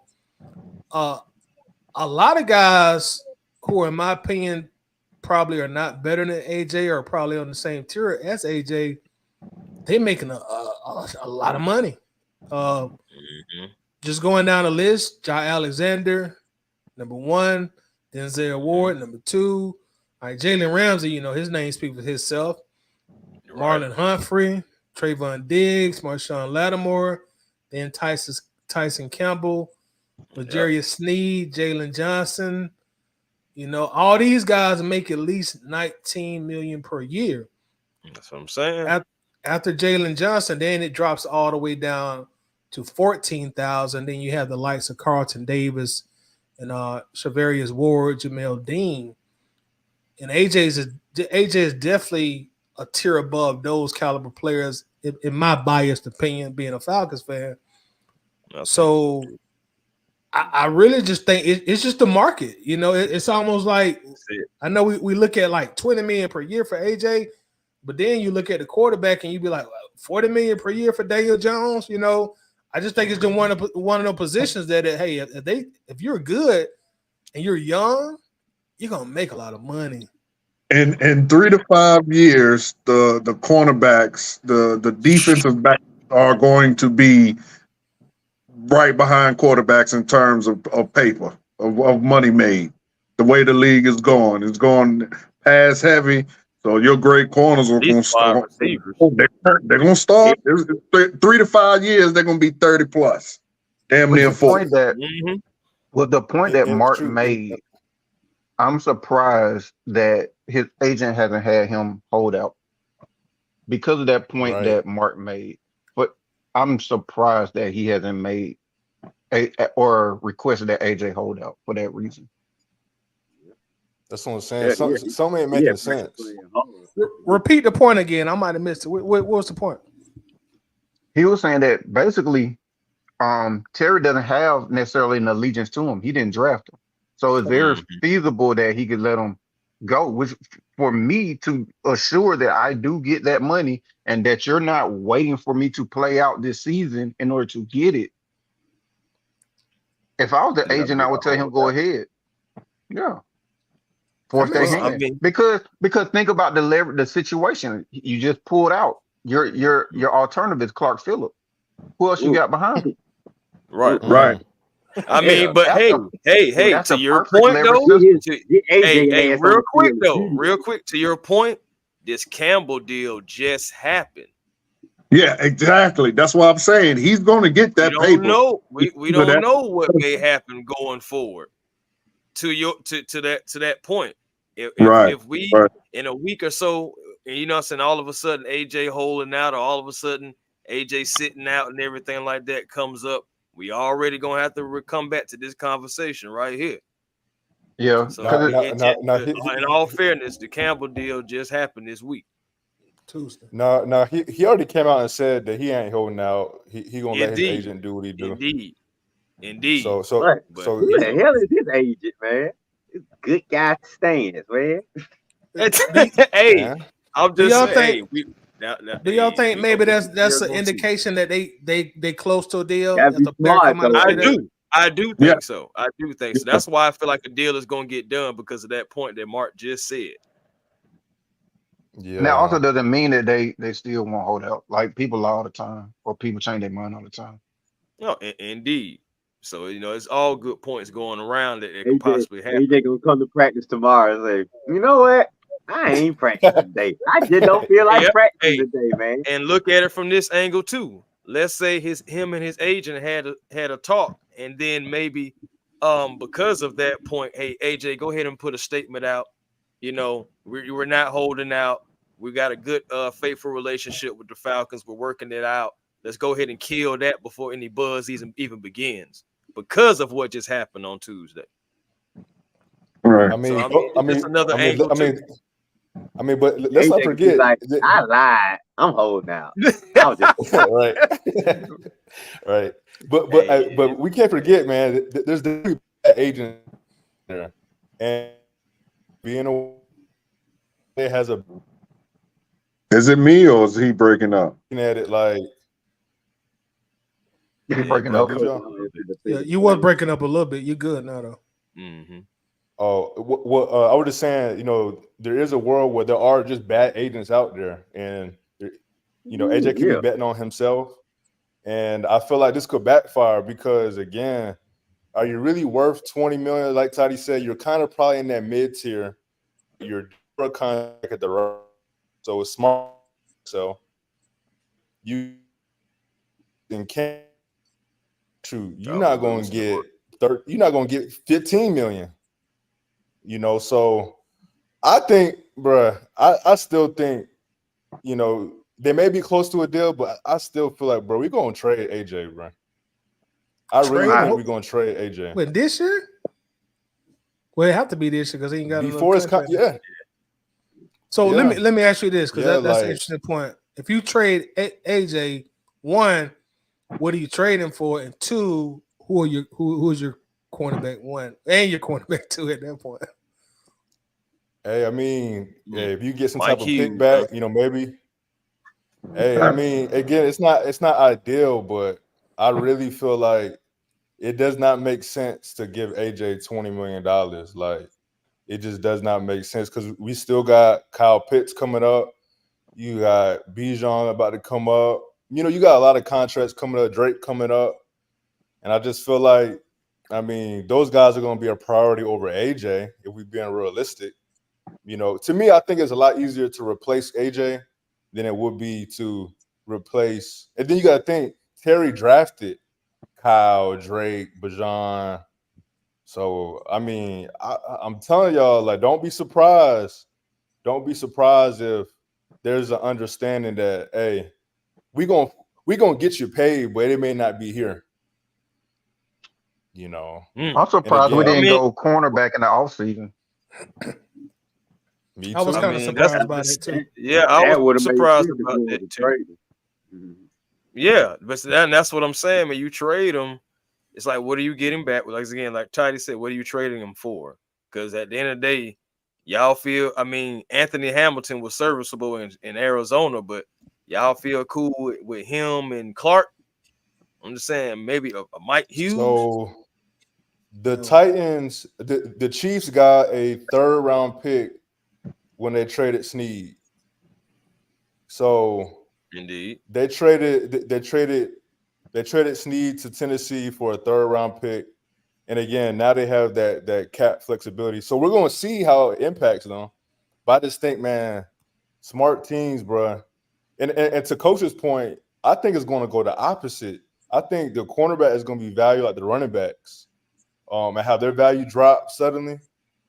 Bro, I feel like you can get guys in the 3rd, 4th round that could be serviceable.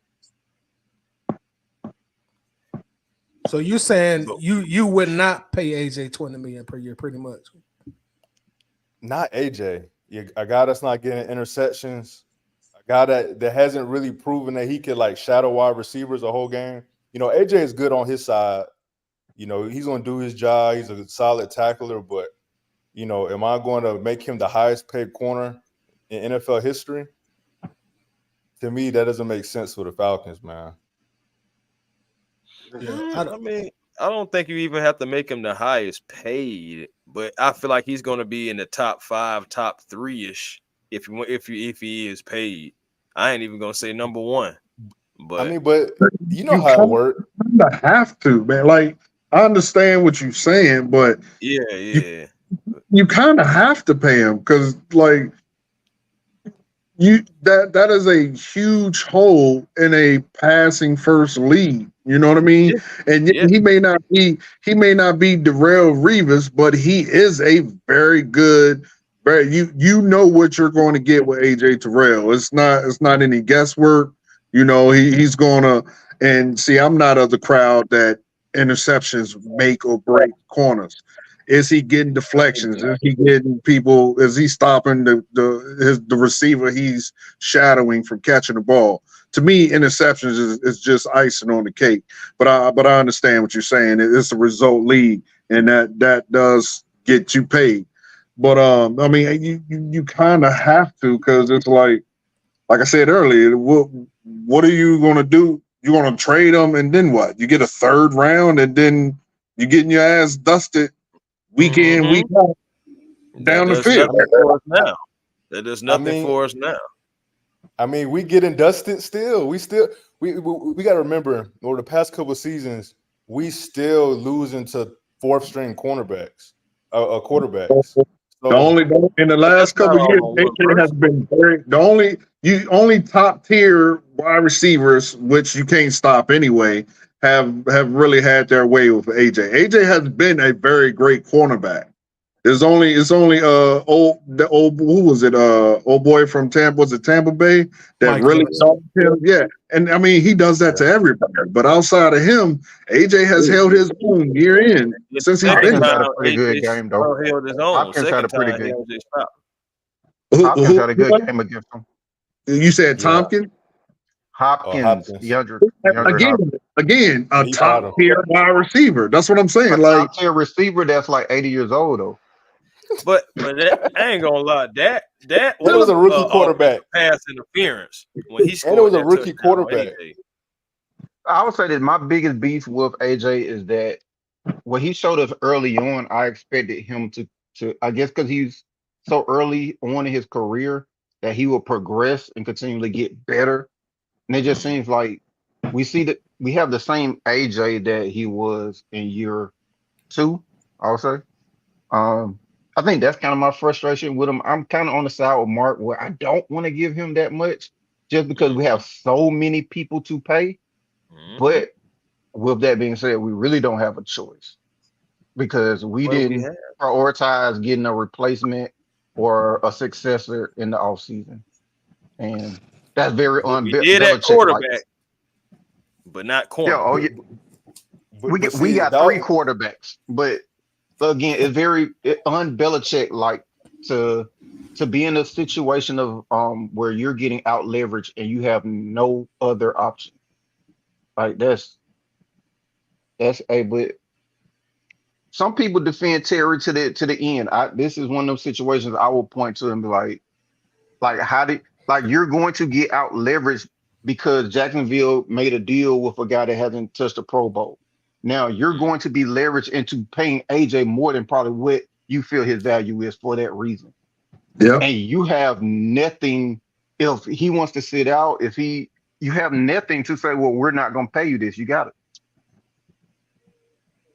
Yeah, the Falcons really don't have any leverage. None. If they were going to trade him, I could see it making. I could see it being more of a possibility if they would have did it like right when the new season started. Prior to the draft and free agency. But once we go to free agency and then we go to the draft and then we don't pick up, another viable quarterback. I know we got I think some guys on 1 year deals.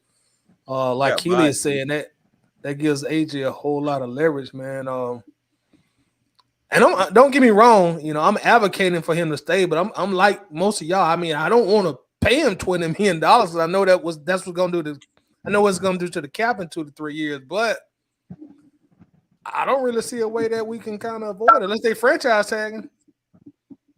That's my point, man. What's the alternative? And we don't have an alternative that's worth a damn. Let's just be honest. We don't. You're right. Yeah, I totally understand and agree about paying him top dollar and everything, but at the end of the day, family, that's the market. We have no control over the market. And let's just be honest. After we pay AJ, somebody's going to pay their corner more than AJ. The cycle is going to continue regardless whether AJ's here or not. My thing is I don't want to go into it being already short at corner and we're having all these receivers that's going to be you're going to be having to pay corners like receivers in a minute because there's so many receivers getting top dollar. They have the explosive play. You coming out of college, they looking for guys who can have the explosive plays. That's why I said they have to pay more. Yeah, that's what I'm saying, brother. These receivers are coming out faster, more explosive. Shit, look at Isaiah Worthy. Somebody we got to play, by the way. Yeah. And you want to trade AJ and only have Clark and whomever out there to get dusted. My thing is at least go into it with your best option. I got a good solution for it, for real. Trade Grady, because I feel like we need to trade him anyway. And then you can go ahead and pay AJ. Man, everybody taking Grady. So just here's a I just wanted to take a wait a minute. I'm gonna run through the DBs that were drafted after we took Ororo or whatever. Okay. Mm-hmm. Cooper DeJean from Iowa, Kool-Aid McKinstry from Alabama, and Kamari Lassiter from Georgia. And I like Kamari too. I like Kool-Aid too. I really like that entire list. And that's the whole class. They were on the board when we took Ororo. They were. They definitely were. Hey, man. Come on, man. Come on, Terry, man. Do you think that means that they kind of already had a deal with AJ? And I don't care, man. Because even at that, at least you have somebody you could say on the other side that solves the CB2 problem. So if you do get the deal done, you got your CB2. If you don't get the deal done, boom. Hey, figure it out. Now there is a guy coming out next year that I think the Falcons should do whatever we got to do, and that's Travis Hunter. So again, if I'm gonna invest in a corner, I would rather, like y'all said, or like you're saying, draft a corner or develop a corner. I just don't think it's wise to pay no corner, especially when our defense isn't good. It's not like AJ's a piece on a good defense. It's just AJ's been the better player from our last regime's draft class. So again, we don't have leverage, and I understand like how we feel like we're pressured to do it, but I don't think we should fold, bro. I think we should continue to develop. And then to your coach and A1, that's why you have the cover 3 scheme. You're keeping everybody in front of you anyway. Any corner could play zone. Well, not any corner, but again, you don't need a $20 million corner to play cover 3, in my opinion. Especially when you got Raheem Morris, he has the DB coach experience. Jimmy Lake, DB coach. Jerry Gray. Like, why have all these damn DB coaches and then you going out and paying $20 million for AJ Terrell? And I love AJ. I just feel like that's what I'm gonna have to come back to, bro. I'm gonna have to come back to the market. At the end of the day, like my thing is, even with Raheem, who vouches for AJ, who wants AJ to play more physical, by the way, and who possibly could get AJ back to that old form. We'll have to see. But with that being said, man, my thing is, are the Falcons better today? If they traded AJ right now at this hour, are the Falcons better without AJ Terrell Martin? We don't know because we don't know what Raheem's going to do. Cause, bro, we got to remember in 2016, we had Desmond Trufant, our starting cornerback, get injured, and we still made it to the Super Bowl without our CB1. We had Jalen Collins, a guy we drafted in the second round that looked like a bust. We had a breakout season from Vic Beasley. Was it Vic? Yeah, Vic. And you had some shine from what Neal and Jones too. Right. What happened was basically all of your first and second year players sold out, from Grady to Beasley to like Debo. Campbell. The whole defense. Yeah, and they were all like under 2 years. And all of them started and all of them showed up. So, I mean, again, that's all I'm saying. Will we be better? To me, we don't know. We don't know what Clark could do. Toss up. I think it's obvious we wouldn't be better because he's the best defender we got. Yeah. I don't think we're gonna. He's not better than Jesse Bates. He's not better than Jesse Bates. I'm talking. He's the best corner. He's the best corner we have. Corner. Yeah. Oh yeah. He's the best corner we have, and nobody's gonna send us anything comparable in return at this point. I don't think. Nobody shouldn't really pay the guy, but man. Nobody who needs AJ is gonna send us somebody better in return. Oh no, that ain't happening. That's what I'm saying. Man. That's what I said. Trade Grady. Grady, go ahead and pay him. I mean, can't trade him for a first round. The solution would have been to draft a corner. That would have been the solution. Absolutely, but we didn't. That would have gave us some options. Moving forward, go ahead and put Grady on the market, free up that space, and go ahead and pay him. That's what I say. I doubt Terry gonna do that though. I doubt it because I feel like that would have been done already. I feel like if they were gonna get rid of Grady, Grady would have been gone by now. So I don't think they're gonna do that, but I do feel that point because I was thinking before, Grady even came back, anything like that. I was thinking, I said, I'm looking at that contract, and you really can't move that contract. Absolutely. And with the depth that we got in the draft, I don't even think Terry they creative to do stuff. Some of this stuff we suggest. I mean, I don't think he's got to be a creative GM to do some of this stuff we suggest. Man, I don't think Terry they creative. I think he basic. I think he's solid.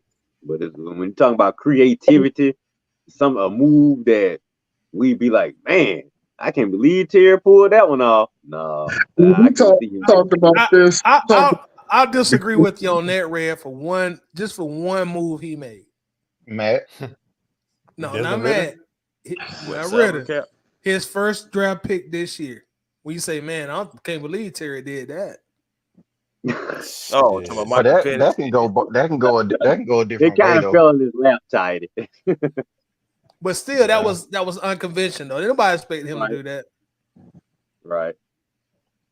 Plus, I think in terms of the Grady thing, I think teams would want to see him play first, come off that injury before they have any serious injury. Right, of course, but this year we talked about. I know y'all remember we talked about this at the beginning of the year. This year is the year to trade. You kind of have to trade Grady this year. You have to. If you want anything for him, you got to trade him this year. So let him play a couple games so teams can see him and then give him Das Boot. I could definitely see him going at the end of the year. Now I ain't gonna act crazy like I know what you're saying. Okay, I think so trade deadline. I was just about to say, so the trade deadline, if Braylon Trice, Brandon Dorless, Ruka Roro all performing, you know what I'm saying, kind of back to like 2016 type Falcons. Hypotheticals, of course. So you saying that at that time, Grady possibly could be dealt? Yeah, I'm saying he needs to be. He absolutely needs to be. His contract is getting higher and higher. So if you extend him moving forward, you're gonna pay even more, and he's getting older. So to get something for him, you kind of need to trade him this year.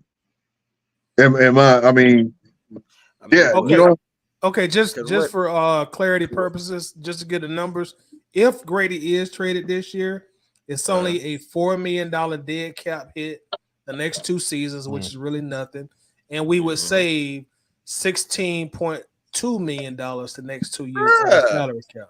that's what I, I'm saying. I was agree. looking at that. I was looking at that before, and was like, that can be a You know what, possibility. Tidy? I trade For the him goal. just for whether we want to trade him or not. Just trade him just for that right there, just because it makes you feel It's money. not going to happen though. That's an emotional leader. That's a leader of the locker room. Yeah, That's a that'd be guy who's tough. going to help groom the younger guys. So Grady's not going anywhere. But this is a nice hypothetical conversation. I don't know, man. I don't You know. know how emotional of a leader. We got Bates in that locker room. Like you said, don't know. Nobody in this regime got any allegiance. Not you, but someone else said. Well, yeah, Mark. No one has allegiance to him in this regime. So Yeah, to Grady as Raheem well, just do. like AJ. Well, and- yeah, Raheem got a little. But we can say the same thing about AJ then. If Raheem got ties to AJ and Grady, but he's there's a coached both difference. of them. There's a difference. We have no one to replace AJ Terrell. Like you kind I of think choose. y'all Have people that overvaluing could corners, possibly man. replace Grady. We do have people that could possibly replace Grady, though. Right. Yeah, That's that what is I'm true. saying. As far as production, I ain't talking about who he is as a man. I'm talking about as far as production. Because you look at Grady's numbers the past few years, it ain't like, you know what I'm saying, he just been killing it. Yeah, that's what I'm saying. It's easier to trade. It's better to trade, let him go than to let AJ walk. But I lean to what A1 said. I think because of who he is in the locker room and you got a new staff. I mean, Raheem is familiar with them and the effect he has.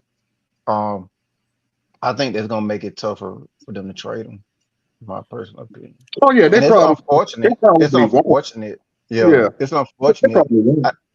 It makes sense to trade him, but for that reason that A1 mentioned, I don't think. Right. Yeah, I I got to don't think stop he thinking goes of their anywhere. emotions, man. Got to think business. What's more important? Make sense. Business, not emotional. Business. business Hey, wise, We I are agree. to me. we're very un-Belichick like. That's why I wanted him here. We are very un-Belichick like. Because I want The Belichick thing that. would have about it, shipped him. we make people Falcons for life. That's what we intend to do. To make Arthur, people Arthur Falcons make for life. people Falcons for life, not us. You're right about Well, that. Belichick would have You shipped him turn by yeah, Jimmy the Graham logo makes ass people out of here. Falcons for life. So All right, y'all. We done hit the 2 minute mark. I mean, excuse me, the 2 hour mark. So we're gonna play our second and final game. I'm gonna bring Slim up also. This is called Slim, what it do? Wrong. What the Oh, move glad is? I What got the to move talk to is? you. What's Up, Hey Slim? man. All right, y'all. So we're gonna do head or tails. I think everybody has played this, but Mark and A1. And this is very similar, Mark and A1 to the game we just played. But this is called head or tails. I'm gonna give you an option, and you pick one or the other. As far as context, the context of the question is whatever you want it to be. You know what I'm saying? And again, this is rapid fire, no explanation. We go through it real quick. We always start at the top, and that'll put us at with Coach. Coach, you ready? Yep. All right, Coach. You got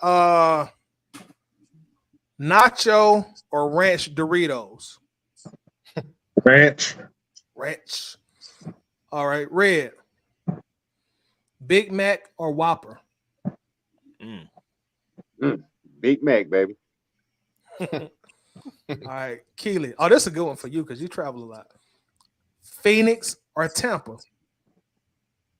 Phoenix. He said that. Matter of fact, Oh, so that's an easy one. yeah, he was quick with that Phoenix. Yeah, Phoenix. I never been to Phoenix. I've been to Tampa, so I need to go to Why Phoenix. would anybody go to Tampa? Man, Tampa. I said Like Tampa dangerous. They're like an old person always. Yeah. Yeah, Tampa dangerous right now. All right, A1. Martin or the Fresh Prince? Martin. Martin. Martin. Good answer. Good answer. All right, Mark. Kroger or Publix? Gotta go with Publix. Man, you Publix. bougie. I agree. I'm about to say, hey, shoot, I went to Publix today, but I want to get one, man. There we Love me go. some Publix. I like Publix. Y'all folks bougie, man. Hey, And y'all hey, rich buy I me like get community. Kroger one. too, but he said which one better. I mean, I shop at both. Yeah. And shoot, there's no Kroger's in Florida, so Publix don't give you that gas though. hey, that's facts. That's facts now. That's why you gotta go to Sam's Club. Yeah, there you go. There you go, right there. All right, Slim. What the move is? Jog 2 miles or walk 5 miles? Shoot, I do the jog 2 miles. Might well get it out the way quick. Yeah. Dig it. All right, we're back up top. Coach. Summer Olympics or Winter Olympics?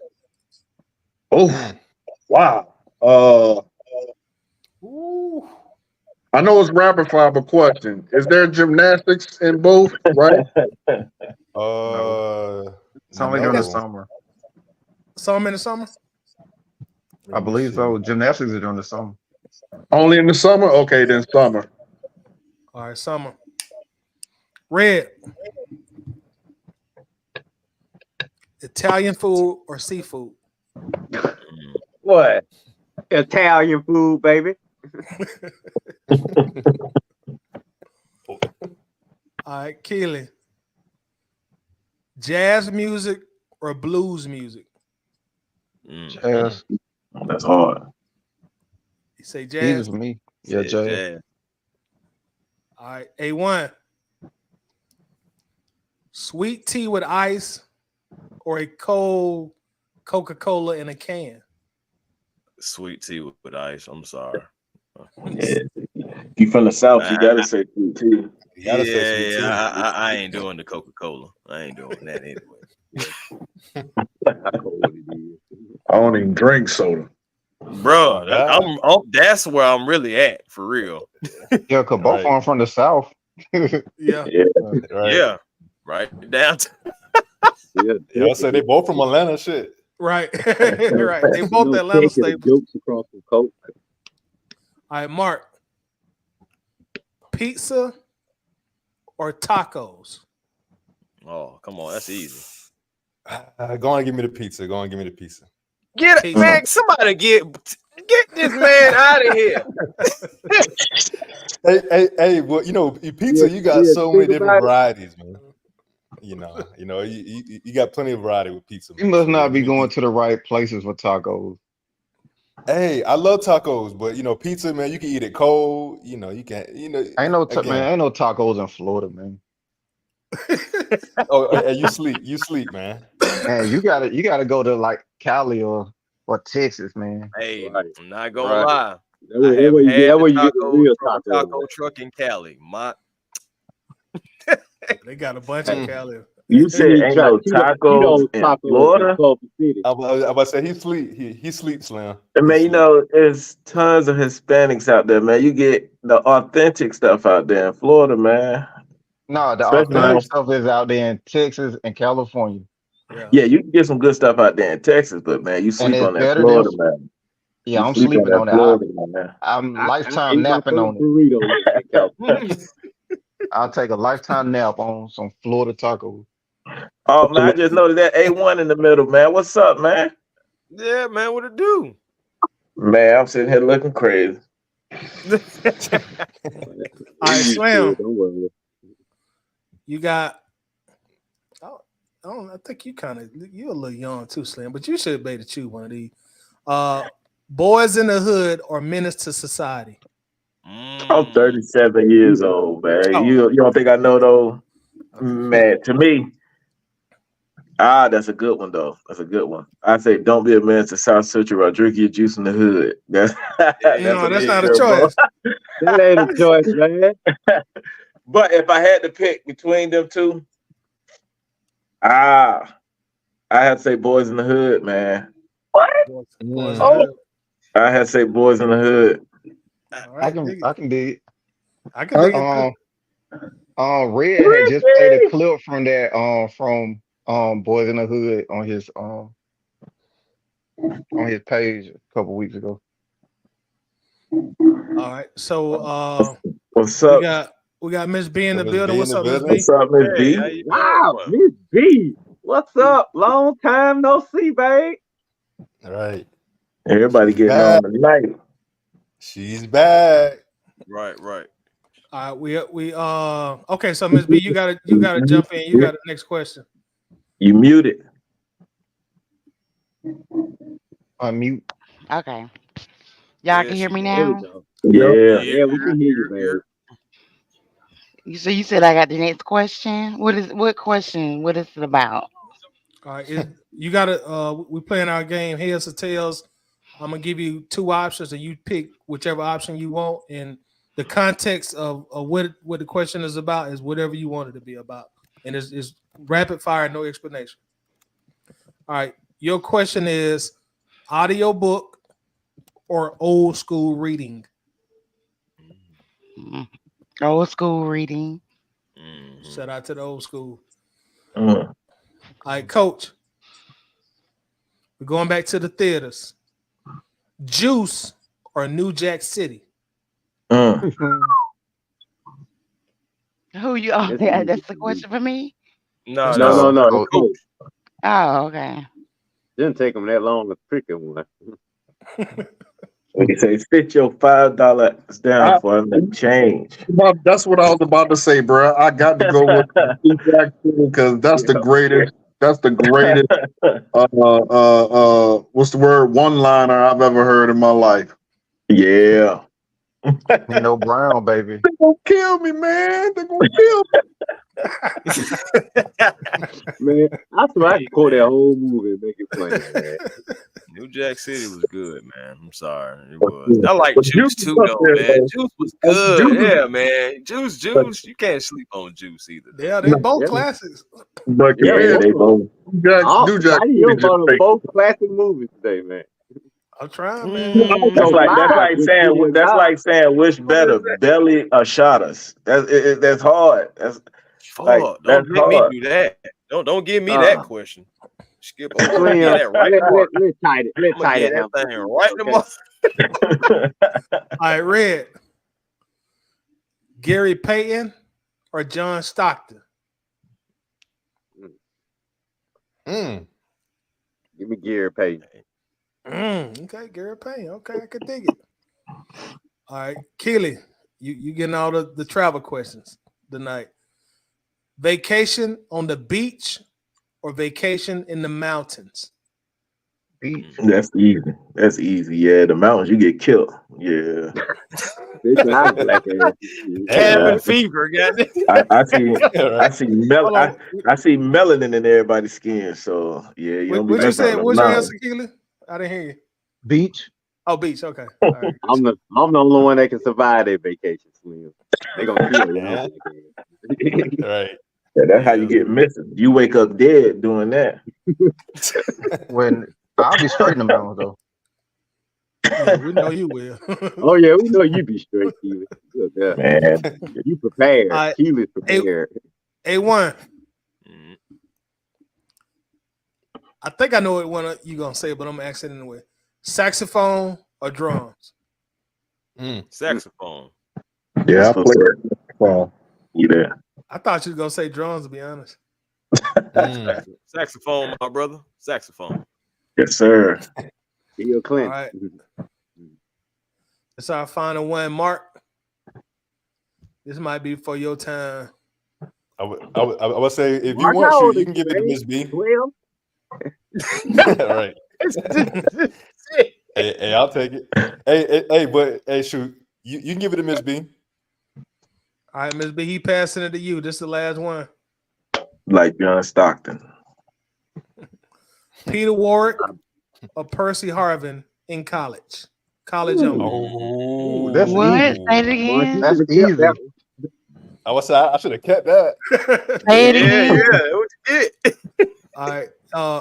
Peter Warwick or Percy Harvin in college? College only. Peter Ward. Only one or correct Percy answer. Harvin? Only one Really? answer. I don't know. I don't even know what that is. All right, Mark, take the Mark, I question have no back. Mark, take over. idea. Mark, take Hey, it's over. I don't Percy. know. Yeah, take Stop. over. And you got the Percy. wrong You answer. said in college, Mark. It's In Percy. college, It- not Said NFL. college, not NFL. Peter Ward was I'm the still, answer. What was I'm that? still taking Percy Harvin. I'm Woo! still taking. All them damn Ooh. migraines. Tidy, Yeah. Tidy, Y'all must Tidy, not. Tidy. I'm gonna say y'all Talk must to this not man, remember. Tidy. Tidy, Nah, talk to that man. Tidy, talk to Who him. is that? What is that? I don't even In Tidy, know. talk to that college, man. Peter They- Ward was a beast at Florida State, and Percy Harvin, he was all right at Florida. When in the all 1950s? right. Yeah, he was a beast in Florida now.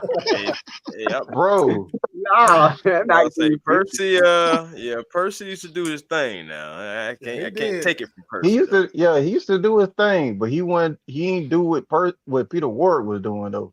Peter Ward was Peter like a Ward. top 4 pick for Cincinnati. I thought Peter Ward gonna be the modern day Jerry Rice. I don't know what happened to him in the NFL. Bro, Mm. Peter Shit, Ward was went off different a at Florida cliff. State, bro. Yeah, he I was. think All right, Tidy. I think if Peter Ward were drafted today instead of the time he was, he'd be okay. But you may be Mm. right. He kind of fits the modern day. But y'all appreciate y'all playing, man. This week's still. We're gonna go to our last segment. Now, I'm glad Keely and Red is on the stage because this is something we was talking about on my Facebook earlier today. And of course, everybody in the panel, we're gonna talk about it. But the question is Vic Beasley a bust? I'm gonna give y'all some background information. Well, I'm gonna give y'all my opinion. I say that he's not a bust. I don't think he's a bust. Red and Keely, they think he's a bust. So I want to know like what everybody on the panel think, and then we'll all discuss it. But I'm standing firm.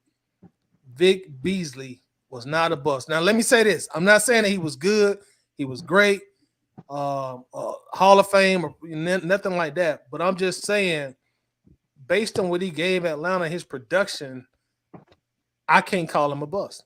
I can't do it. I agree. I got somebody on my side. I thought I was gonna be by myself. Shout out to Slay. I thought you was gonna go on order. I absolutely agree, and this is why, because we didn't pay him. So we he was here on a rookie contract. We got what we got out of him, and then we cut him loose. So I don't We think he did give was him that 5th year though. We Yeah, did they give gave him him a that 5th fifth year. But Yeah, that but- 15 that was million. mistake. I don't Yeah. think he a bust because the thing is, Vic Beasley just fell out of love with football. So it doesn't. He put up numbers, but I don't think you he can't ever get. loved it. Yeah, but you can't get mad at the player because it wasn't like his skills kicked him out of the game. It was just he fell out of love with football. That's like But he never any had job. skills though. So that was the argument. So that was the argument for Vic. He came out of Clemson. He was very athletic. The Mhm. argument was he only had one move. He didn't have a counter. He didn't have a rip. He didn't have anything. His only move was just I'm fast as hell, and that was But the it issue. worked. It I would say didn't. he was the fastest. No, It worked. it didn't. By and large, it didn't. And that was the argument that I was having with Tidy about the 2016 season. Because, all right, point of clarity. 2016, out of the entire 16 games played in Mhm. person, I probably attended 13 of them that year. And if you look at the numbers, because I remember I was sitting in the stands for these two games, and I distinctly remember these two games. The point was half of his production that year came in two games. And it That's came right. because Denver started their third string tackle, which was Tyson Sombrello. Their third string, I'm talking about they were beat up. Tyson Sombrello, the same Tyson Sombrello that we signed for whatever Yeah. reason afterwards brought him to the Sound Falcons. like he played with us. Yeah, he did. And the second game in which he got half his production that year was against LA, the Rams in LA. Well, against another injured backup tackle. So my point was, look, you can judge if you say he's a 5 to 6 sack year guy, and that doesn't make him a bust. Cool. My point was this. I remember in 2017, I sat in the stands and I saw Adrian Claiborne get 6 sacks in the game against the Cowboys. Because Tyron Smith, right before the game, did not play. And then they brought in a 3rd-year guy who ain't never seen anything. And the whole defense lit him up. And the Cowboys couldn't move the ball. So to me, is Claiborne that good, or is it the fact that their 5-time All-Pro tackle did not play that game? And that was my thing is, go ahead, my bad. But see, my thing is this: it's not his responsibility to say, well, you give me the best player and I'll go against that best player. No, what he did was in the 2016 season, he put up 16 and a half sacks. The Falcons haven't seen him. He played 15 and a half. But once again, the Falcons haven't seen that from a player since.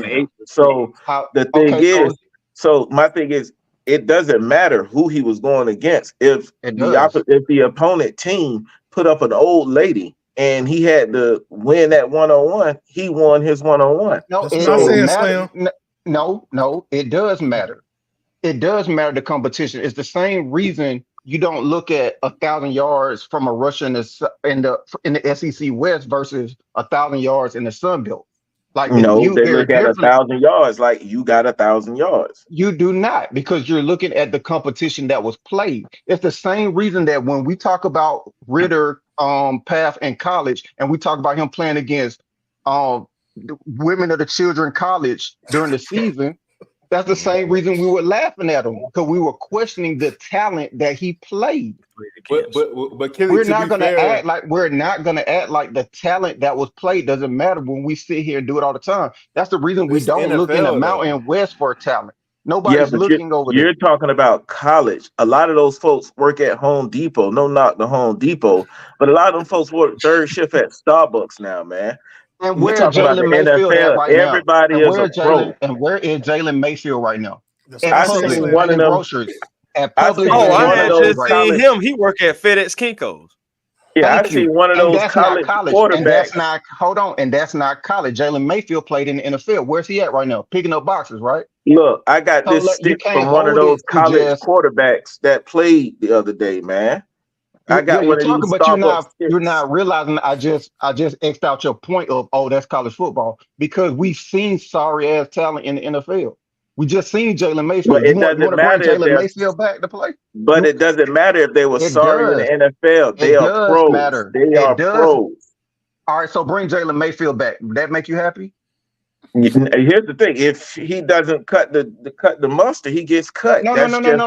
You said he's pros. He made it to the pros. So let me ask you this: is he not a pro? These are your words. But is he not a pro? That's like me telling a soldier. But that's like me telling a soldier in the military who's not doing the Army standards. Well, you're not a soldier. No, that doesn't make any sense. But let me finish. Let me explain what I'm saying is let's say you join the military and you end up getting out, and I say, well, you wasn't a good soldier. You wasn't a good soldier, so that don't make you a veteran. No, you still a veteran. Just like if I made it to the NFL and I start performing or underperforming, that doesn't take away the fact that I was still in the pros. I am still considered a pro. Right. You're talking about a label, what you call them. We're talking about talent. Okay. Yeah, a lot of people are not going to have good talent in the NFL. But that doesn't make them not a pro. That's what I'm saying. It doesn't make them not a pro. So you can't really. I don't care. You're talking about numbers. Nobody cares who the person was going against when you got those numbers. Anybody care? I don't care what you call them. You can call him a spectacular catch. You can call him a rookie. You can call him whatever label you want to call him. The overall point is that all NFL talent isn't zero sum. Just because you made the NFL, that don't mean they all have the same level of talent. There are people in the NFL that are complete ass. And you're not going to remove that context that you do not want Jalen Mayfield just because he has the label of pro. You don't want him on your line because he was wet. He was ass. But once again, There's a gap. There's a talent that gap in doesn't. the NFL. When Matt Ryan threw that play in the Super Bowl and Julio caught that spectacular catch to put the Falcons in the way, in the position to win the game, nobody said, "Hey, let's talk about who Julio caught the ball over." Nobody said that because no one cares. It's about the numbers. You get That's your numbers. another terrible example No, because it's the dude not that he because caught the ball you're. over wasn't a guy on the practice squad. It was a It starting doesn't. player But on the once again, team. do That's anybody why it's talk a very about dumb who? example. No, it's not because do It anybody is. talk about who he We're caught the ball over? comparing. We're No. comparing the third string tackle on the team, a guy that barely is off the practice squad, and you're comparing it to a starting defender on a Super Bowl team. That's why it doesn't make sense. Nobody nitpicks when Vic Beasley got his That's not a numbers. nitpick. That is When Vic Beasley got his sacks in 2016, not one person nitpicked who Vic Beasley was going against. He got his sacks. No, they even say that on all the mainstream sports media. No one cares who the person was going up against because here's why. Because if Vic I'm gonna tell Beasley you why didn't you're get wrong. those, I'm matter of fact, I'm gonna show you why you're wrong. because I'm gonna tell you why. Because if Vic Beasley didn't get those sacks, you would still turn around and be like, "Oh, you let a sorry Right. person get on you." So the No, reality I'm is, Right. it That's a doesn't fair matter point. who Vic Beasley got those numbers on. He no, he I'm won his matchups. He didn't. It's But not. but He's not gonna be like, "Hey, when the ball is snapped, I'm not gonna really go after the quarterback because this dude is not my caliber." No. I'm gonna get my sack and I'm gonna walk off the field with 3 or 4 sacks. If you that but goddamn Slim, garbage, then Hold, then step hold your game up. on, hold on. Can Slim, I it don't say even matter. It don't even matter because he led the league in sacks. So it don't Yes, even really matter. Like thank you. that one season, hold, it really doesn't even matter. I mean, to Kelly's actually making a great point. He led the league in sacks. If you really remember that season, he stumbled into sacks. Like quarterbacks were literally running right into him. So it's not like he was out there making these dominant pass rush moves and just making Yeah, tackles look silly. Kelly does have a right. good point, but at the same time, he still produced, did what he had to do. He was an impactful player for us that season, and he led the league in sacks. So I well, think that year alone made it very clear that he wasn't a bust. He just well, stopped. He stopped loving football. no, I think you just brought up why the numbers weren't what they. All right, you said some of those games he just simply walked into sacks, right? Is that what you just That, said, right? But that's And that is the everybody. reality. That's the hold on. reality. That's my point. That's the reality of it. The reality of it is he also played against inferior talent for 2 of those games, and half of his production came in those 2 games, which also explains why you never saw another season that looked remotely like that. It also explains why when you got him in these bigger games in the postseason, you did not see a performance like an all-pro performance. The other thing about it, to Slim point, when you say nobody pays attention to that, nobody nationally pays attention to that. When you go to ESPN and I go to this game and I go to the recap, they mention right here Claiborne had more sacks in this game than any career, blah, blah, blah, partly in thanks to the fact that the Cowboys' #1 tackle went out. Yes, they say account for that. Like, I mean, that's true. they so do I mean, account he for that. really. I admit, I Like, admit to you y'all, can fellas.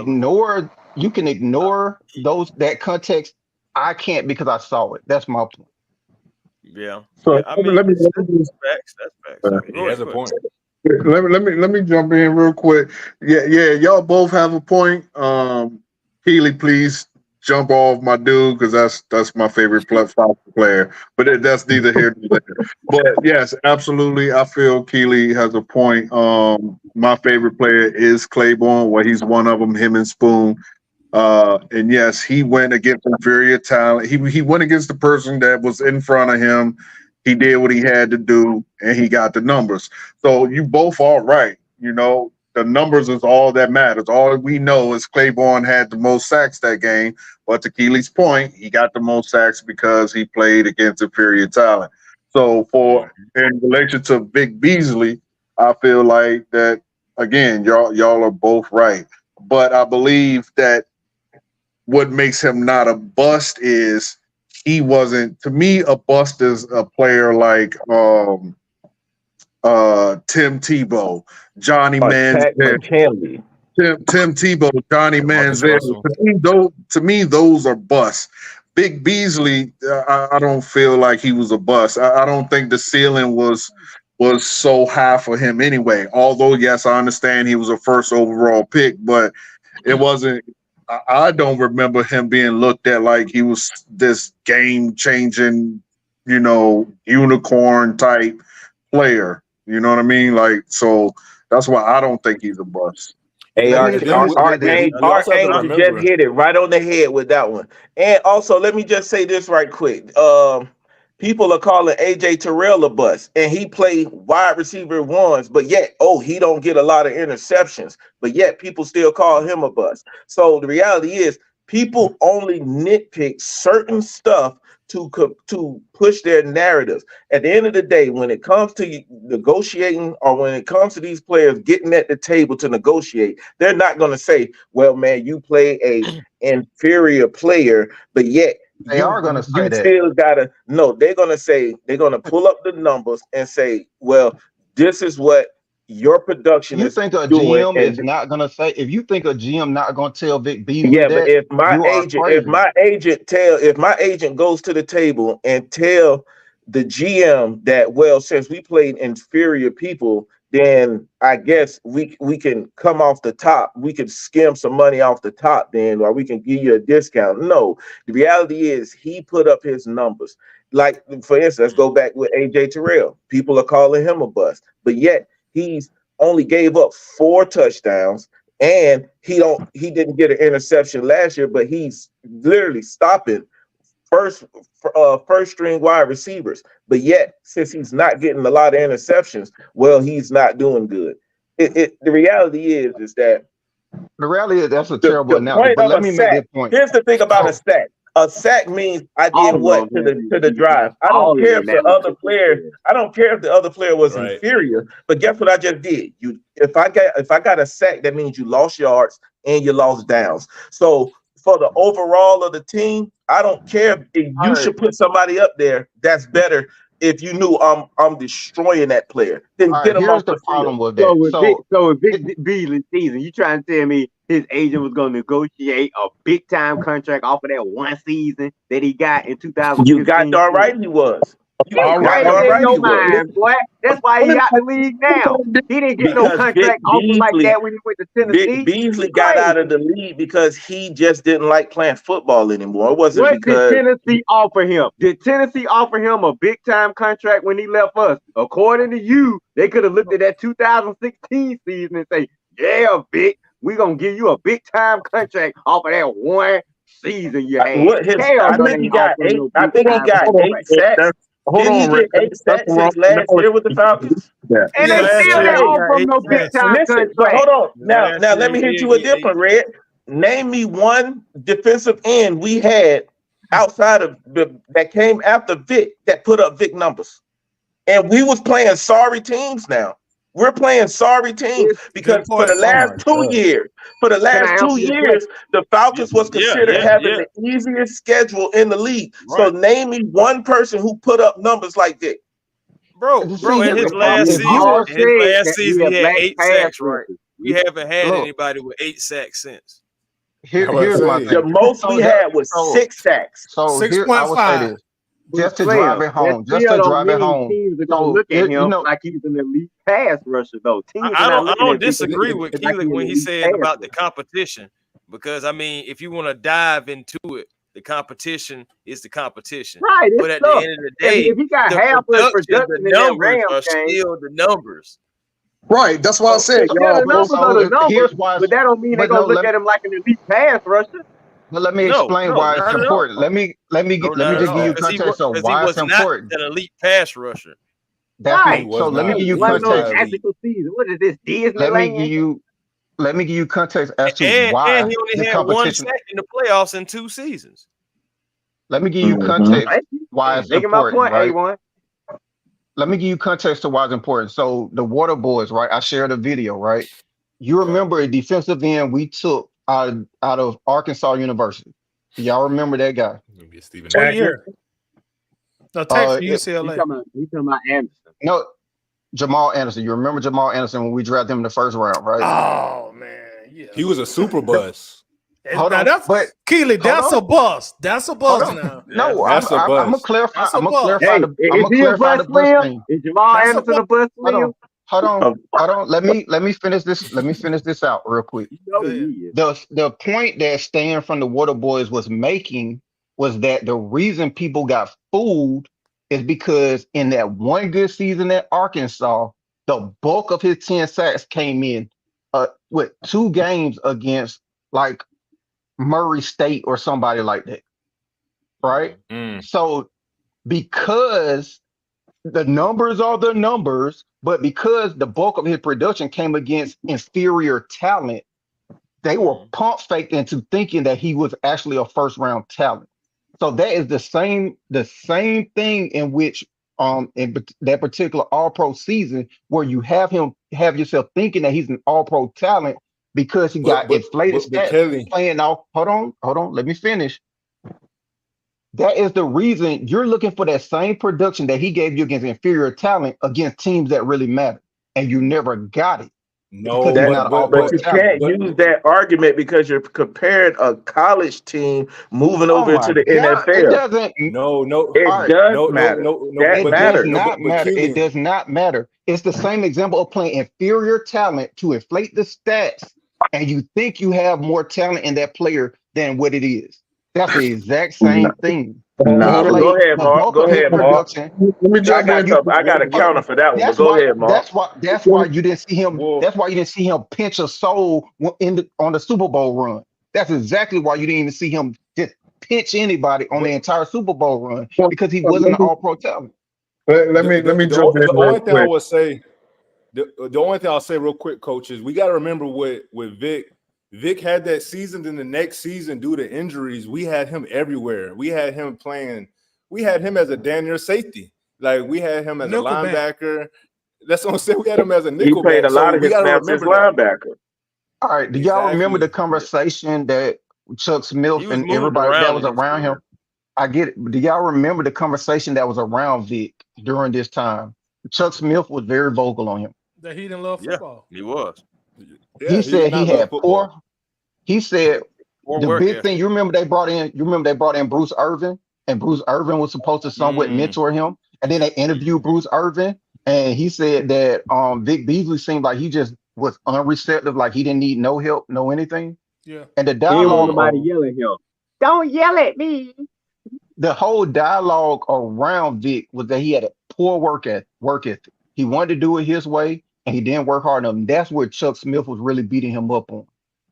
Chuck Smith was like, "Look, all you got is one move. It's either you're gonna beat him off the snap, or that's it. You don't have a counter, you don't Speed. have a rip, you don't have anything." He never wanted to. He never worked hard enough to refine it. Like that was the biggest thing around the conversation around him was like, dude, you got one move, and like I've watched those games where tackles are just sitting there doing this with him because Right. once he's caught, he's caught. Like he only had one move. All That right. was the But whole thing but around it. here's the thing about go Let me ahead. ask you this, Keely. All right. Let's say we take, hypothetically speaking, let's say we do take some of those sacks away that he had in 2016. We're gonna round up and say he had 16 sacks. Let's say he only had 8 or 9 sacks based on playing guys who are not second and third strings. So is that a fair number to say maybe he'll finish with 8 or 9 sacks? Just hypothetically speaking. Is that fair? Yes or no? That to me, that's fair, and that's open to a different discussion. My whole point But was let me okay. finish. Let me finish. Okay. So that's one season in 2016 we has 9 sacks. Now these next 2 seasons, for whatever reason, Dan Quinn decides he gonna play him at nickel, play him at safety. Some games he don't even rush the passer. So now you've taken him from his position as a pass rusher, defensive end, and you put him at in the defensive backfield. So those next 2 seasons, he only combines and has 5 sacks in 2017 and 2018. Now, the end of 2018, the very end of the Super Bowl, Dan Quinn publicly said, like, look, we're going to put Vic back to his regular position as defensive end full time. the last I think that'd have been the 2019 season, and he comes back and he gives us 8 sacks again as a full-time pass rusher. So it seems to me 12 quarterback hits too. Thank you. 12 quarterback hits. It seems to me that he was a 8 sack a year guy. And for the life of me, I just can't call a 8 sack a year guy a bust. I'm not saying he was great. I'm not saying he was good, but I can't call him a bust. So here's my counter. Here's my counter to that. Go ahead. I because what we saw that he didn't have pass rush talent. Like he didn't have a counter to this, counter to that. He just had one. He was a one-trick pony for all intents and purposes, right? Speed rush. Yep. And we also saw that we didn't saw, but we heard they had a poor work ethic, right? I don't think, this is just my opinion. Mark even alluded to it. A lot of this stuff, he walked into sacks. There was a lot of times you didn't see that sack until we already up 30 in the game. And of course, that 2016 year where our offense is putting up all these points. And of course, you're going to get your pass rush opportunities when they're behind 20 points. So true. I think because of that context, physically, we saw that he was a one-trick pony. We saw that he benefited from the fact that we had big leads. I don't know if I can then say because of those circumstances that it would have turned out to be this 8-year guy thing. Because even the year before that, how many sacks he had before 2016? The year before that, he had 4 sacks. His rookie year, he had 4 sacks.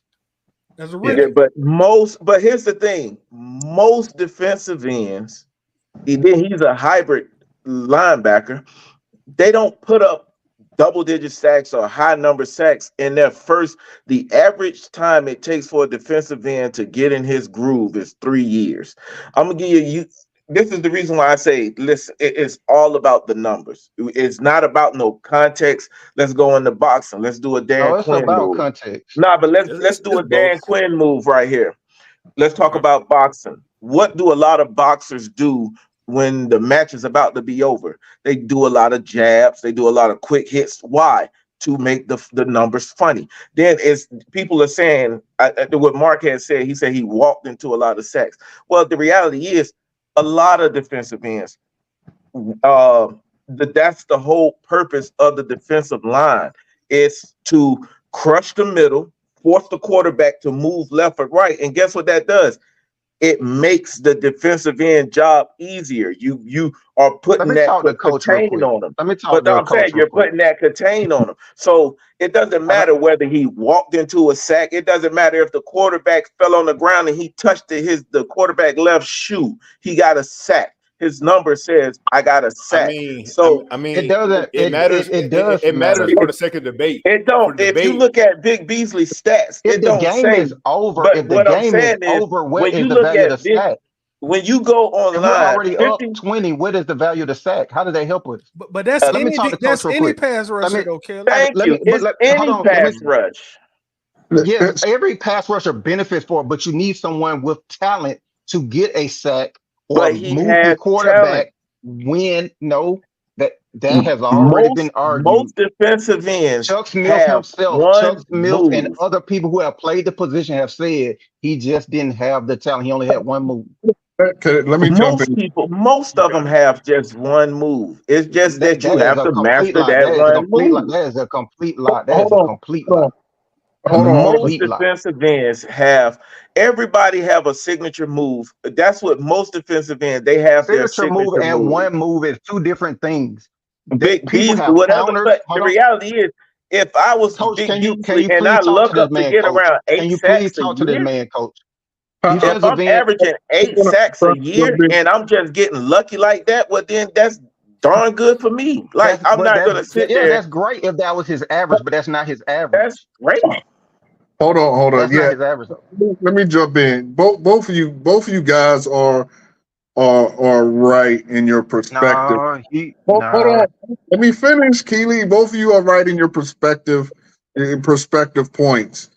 Keely, I think Keely is making very good points about garbage time stats. Let me finish what I'm saying first before anybody interrupt. He's right on garbage time stats. Garbage time stats are going to be are not going to hold as much value as when the game is in the thick of it. I mean, it's just the way it is. But as to what my man right here is saying, oh, sorry, I can't remember. Your name escapes me. Well, Slim. What Slim is saying is also right, too. Even though he got him in garbage time stats, at the end of the day, he has the numbers. So both of you guys are right in your perspective. But what I will ask you, Keely, is, okay, you're saying that Vic Beasley had one move. I think he was just an average to mediocre player. Like he wasn't nothing special in my opinion. But so what I will ask you is, okay, if you say to me, you got to compare the people, right? All right, so Vic Beasley in my eyes wasn't a bust because he at least gave us 1 year where he was the sack leader of the entire NFL. So, yes, I know it came. Hold on. I know it came. I know what you're saying. It came at garbage time. I get it. But this is what this is my retort to that. Compare him to Tack McKinley. Tack McKinley is actually an absolute bust. Big Beasley, it was better than him. It actually put up numbers. Again, I understand it came at garbage time. But can I ask you a question though? Let me ask you a question.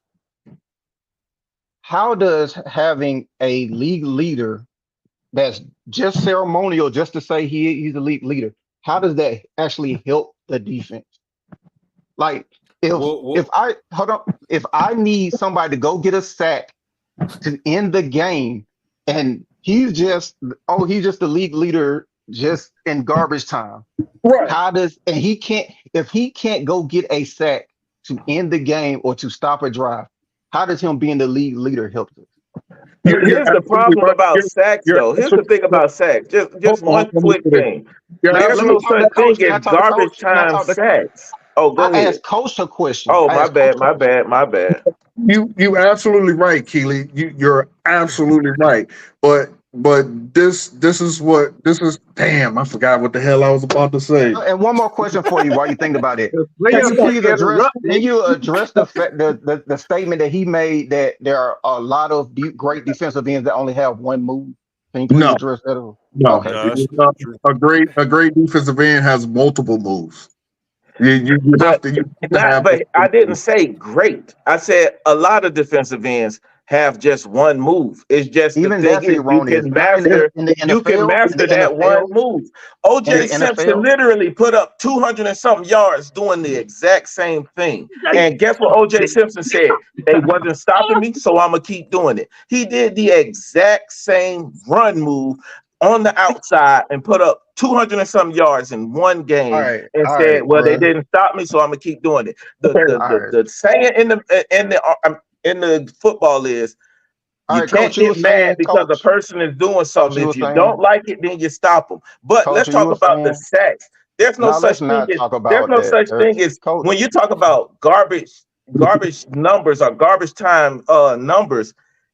There's no such thing as garbage sacks or garbage times, because the reality is it's not the defensive player's fault that you are forced to keep throwing the ball because you're too far behind to catch up. You're going to stop them. You know what I'm saying? You're sacking them because they can't stop the pressure. You don't want them to get the momentum. Let's talk about the Falcons in the Super Bowl. You don't when you got your foot on a person's neck, you keep your foot on that neck. You don't let them off. So if sacking them until the game is over, that ain't no garbage sack. Every sack is earned. Every sack, you work for those sacks. Every single sack is earned. There's no such thing as garbage sack. Now, if you're talking about garbage time passing, that's because you're trying to get back in the game. That's a difference. But when you talk about sacks, there's no such thing as garbage sacks. Good point. You did all that for 30 minutes, and that did not make me believe that you know anything about football. Coach, I feel that. Hold on. Wait. I was saying real quick. The thing about it is too, we got to realize is he had help in 2016 too, y'all. It wasn't like he had no names on there. He had help, and didn't he have Dwight Freeney as well, who might have been in his later years, but at the same time, that was still Dwight Freeney. Chris, the help he had that is not talked about. Okay, but hold on, wait, because I'm about to get to my real point about that. After all that, right after Dwight left, what happened to his production and his numbers after that? His position changed. His position changed. His position changed, but we're talking about just the talent of the player too, though. The talent of the player. The talent of the player. Even though he was moved around, even though it's the schemes, I get all that, and I do factor all that in. But if you're talking about just the talent of the player, until he went back to his natural position, he wasn't able to move around. He wasn't able to. He was a very athletic. He was a very athletic guy. But in he was athletic. The numbers are the numbers. The numbers are. I give him his league leading. I'm not taking away from none of that because sometimes you're just fortunate enough. But he did have some help there, and when that help wasn't Chris, there anymore, he wasn't that player. He was a very athletic guy. But coach, did he have defensive coach? Mm-hmm. He was very athletic, right? Very athletic coming out of Clemson. But in terms of a typical first round defensive end, in terms of hand fighting skill set, just defensive end skill set, did he have first round defensive end skill set? Let me answer that question, please. Both questions that you asked that I didn't get the answer before. The answer to that is no. But that is again But listen, that is again why I said he was a mediocre player. So when you asked me before that I didn't get it, I remember I didn't get a chance to finish. When you said, does his sacks and garbage time help us or make our defense better or any of that? The answer to that, you're right. Again, is no. It is what it is. He got his numbers in garbage time. Okay, boom. I agree with you that it happened in garbage time. But this again is where I go back to, even though it was in garbage time, he was able to get those sacks. He was able to be the league leading sacker.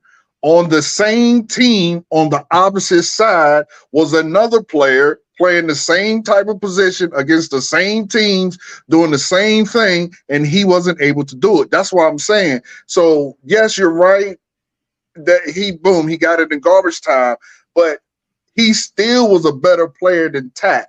Tack was actually 100%. It's not even close. But let's not do that though. Let's not. That's the argument when I hear people talk about Matt. They will say, "Well, he's better than what we've had." Let's not grade them on a curve. I'm not. No. I think you're misunderstanding me. I'm not making a comparison that my comparison is as a bus. That's my comparison. A bus. Okay. Tack is actually a bus. That's what I'm saying. Tack is. Let me say this. Before you go, Keely, hold on. Before you go, I want to know one thing to put some in perspective. What's your definition of a bust? Right. That is where I was going. That's where I was going. That's why. So, like I said in our previous discussion, in the comments or whatever. Now, if how y'all want to define 8 sacks a year or whatever, if that is a bust or whatnot. I told you my argument was that that 2016 All-Pro season was fugazi and that he wasn't an All-Pro talent. That was my argument. Now, for him to be a top 10 pick and to get that type of production, like if I think it's relative to where he's drafted. He was a top 10 pick. And when you're drafting that high, typically you're thinking you're getting a guy that's going to be with the franchise at least more than 5 years. You're thinking he's going to be what you getting out of Grady. I say 8 years at least. Yeah. I agree. Go ahead. So and he was picked over Todd Gurley. Yeah. So I think in terms of the fact that you picked top 10, wait, was he 8 overall? Yeah. 8. Yeah, when you pick somebody 8 at defensive end that high, I think the hope is that they're going to be there at least 8 years. So for the fact that it was pretty obvious early on that he wasn't going to make it past his 5th year. I think because of that, me personally, I would consider him a bust because of where he was drafted. So is it fair to say that he was an underachiever and not a bust? Right. That's why I'm getting. And that's the thing. Look, Everybody don't have to be. My thing is, my argument is this: everybody doesn't have to be great. It's just you are a good player. Was he a good player? Yes. And even what's his name? That's why y'all gotta stop listening to him, man. What was the GM name? Hey, real quick though, don't just say, not to cut you off, brother, not to cut you off, but my thing is too, in the most important times, like the playoffs, what did my man Victory do for us? In the same year that he had 16 and a half sacks in that playoff run, the man didn't do nothing except for have 2 pass defenses. That's what I'm saying. He only had 1 quarterback hit. He was not a factor in the Super Bowl. He could have made a play in the Super Bowl and saved the game on defense. He didn't do nothing in the playoffs. Damn the Super Bowl, y'all. We did nothing in the playoffs as a whole. We had to play a few games to get there. That's not true. We had to play a few games to get there. In the Super Bowl, Go ahead, Mark. Y'all talking about Super Bowl. I'm talking about the entire playoffs. The Super Bowl, yes. The playoffs, he was, again, and I'll just say this because this wraps up into the Super Bowl. Vic Beasley benefited by having Kyle Shanahan, Matt Ryan, and Julio Jones. Like, he was put in positions where the teams had to pass the ball a lot, so it gave him more opportunities to walk into sacks. I think that's just the reality. I don't think he was a bust. I think the 2016 season was a little overrated, with context. But it was overrated. It was definitely overrated, but he wasn't a bust. We started overthinking him. We started thinking, he can do anything. We put him at outside linebacker. He guarding tight ends. And to me, Mark, that hurt his production. Mark, but let me frame it like this. A valuable player. Mark, let me frame it like this. I don't know what you looking up on that computer, but please don't share. In terms of his numbers, you may have an answer to say no, he wasn't a bust. In terms of his talent, you picked a talent top 8. So separated from the numbers, we're talking about the talent. We picked a talent top 8. He gave us that one season though. That one season. But you're talking about a season of numbers. I'm saying separate the numbers. What did his talent do that year, including the playoffs? It was solid. Again, we haven't seen nothing since. But you're talking about the numbers. You're looking at the numbers. Man, you would not take the talent. Keely is the type. I think Keely is looking for a Madden type of football team. It's either you great like this Tyler Digger Knights type stuff. No, you just don't know football. No, you just don't know football. You're putting a unrealistic standard on players. Then it's like, okay, I put up 16 sacks. Then it's like I put up 16 sacks. Well, then listen to coach. No, this is what you doing. It's like a player. No, it's like a player put up. Listen to the guy who coaches defensive line. Listen to the guy who coaches defensive line. But the reality is, it's like a player put up 16 sacks right now, man. Come on, no, it's like a player put up 16 sacks, and then you say, "Hey, well then, let's just go on these tangents talking about nothing, bro. One by one. Coach, man. Do anybody care? All right, who is the sack leader of all time in 1 year? Nobody cares. Listen to coach. The question is, who is the sack? No, I'm talking about of all time. Who is the sack leader in 1 year? Huh? Do anybody care who he played against? No one talks about it. Everybody just know he leads the league in 1 year. They talk about him walking into that last. No one cares. No one cares who Vic Beasley went up against. No one cares. He put up 16.5 sacks. Nobody cares. Hold on, Slim. No one cares who he went up against. That's just the reality. That's like me saying, well, I got to win on the rock. I got to win on the How do you schedule. mute Well, his look at the mic, man? team you Because he played. The ain't talking team about wasn't man. How do good. you It mute his mic? doesn't Stop with matter. these whack analogies. Hold No, on. because the Bro, that is reality is terrible. y'all are You, nitpicking numbers. Y'all are nitpicking numbers like, well, yeah, you got this amount, but let's talk about who you went up against. No one cares. The reality is the numbers We are do the care. numbers. We do you, care. We've given no, you No we've one given that's you cares. not reasons that's why not we're Okay, fair. talking okay. about the folks that we're going up Let me against. ask y'all this about 2016. Let's get away from the sack numbers for just a Yes, moment in please. 2016.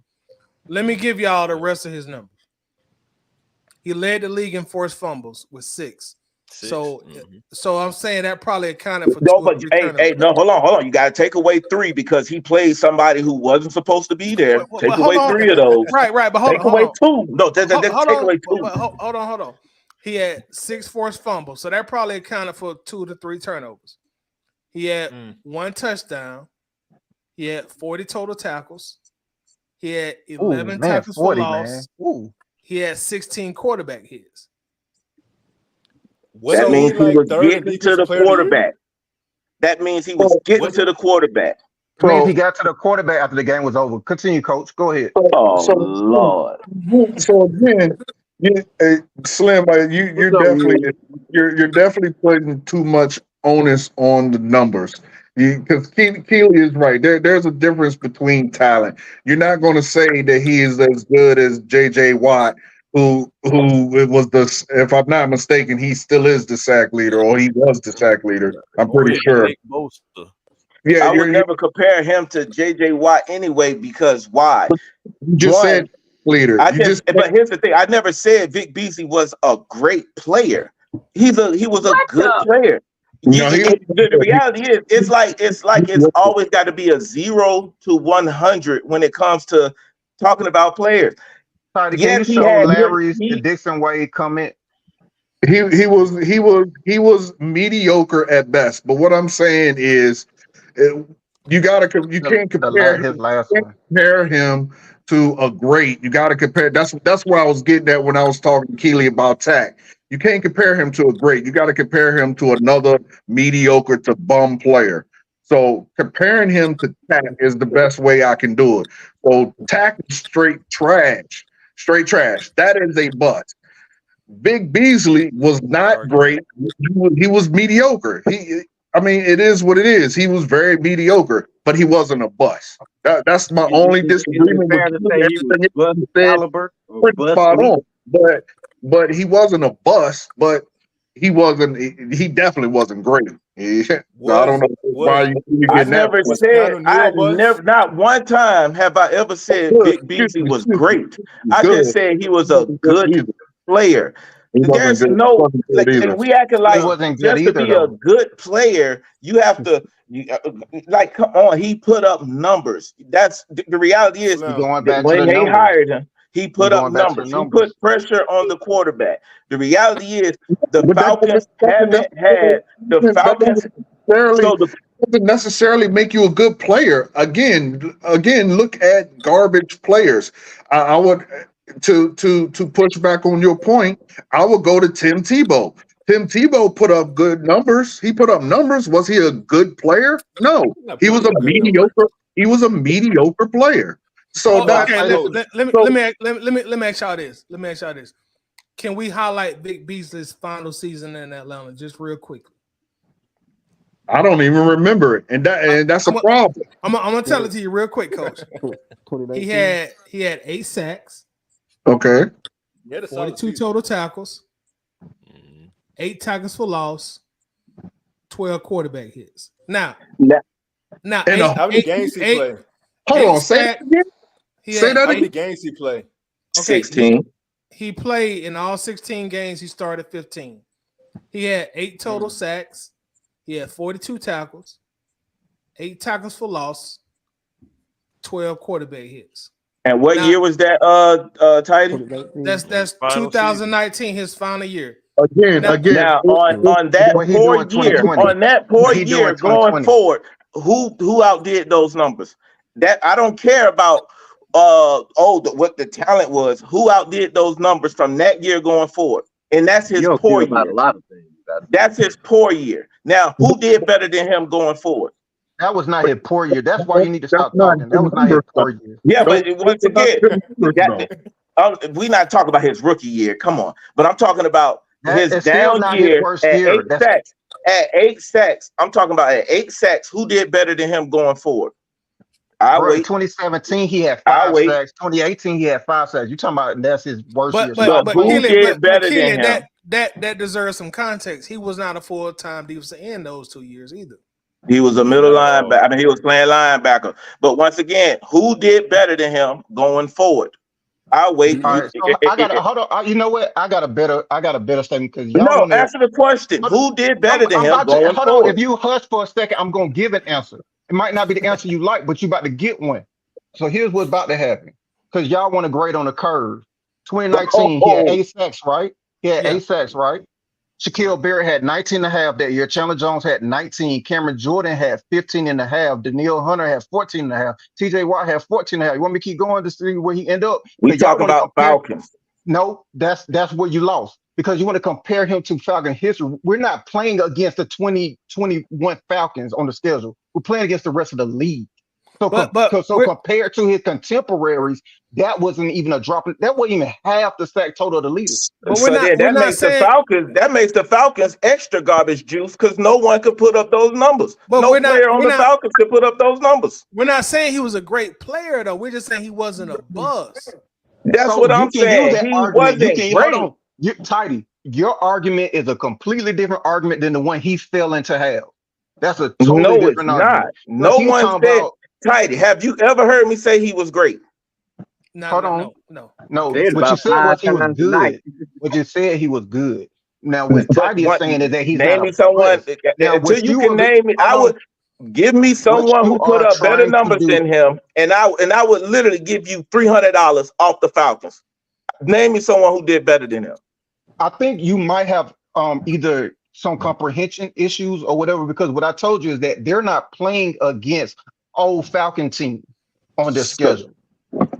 Like I don't know why that's not clocking in your head for whatever reason. But if he's playing for the Falcons. Once again, if that's the case, if that's the case. Who are the Falcons playing? They're playing against the 2019 Falcons were playing against the 2015 Falcons. That what you're trying to tell me? No, now you're trying to other.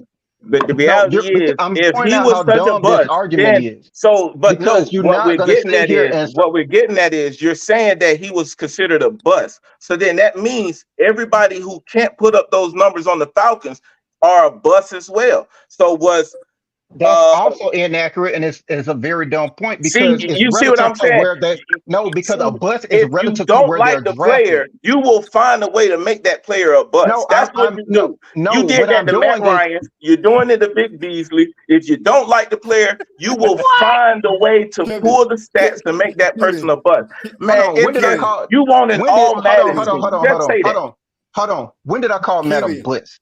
Hold on. No, let me finish this. Let me finish him. Let me finish him off. Because let me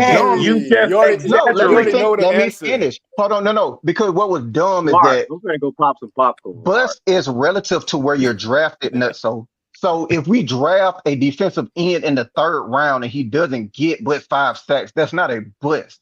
A bust is relative to where you're drafted. You got that? So if we got another DN drafted in the top 10 and he doesn't get 8 sacks, then your point is relevant. But then you can only compare him to top 10 picks. That's the only way you can sit there and say, comparatively to other defensive ends that's drafted, that he's a bust. You see how the common sense is it clicking for you? No, you're not making no sense. Only person who's gonna agree with you is Red, and Red about crazy as cat shit. So the reality is, we'll do this. We'll prove how dumb you are. We'll go around the table. Mark, if a defensive end is drafted in the 4th round and doesn't get 4 sacks, is he a bust?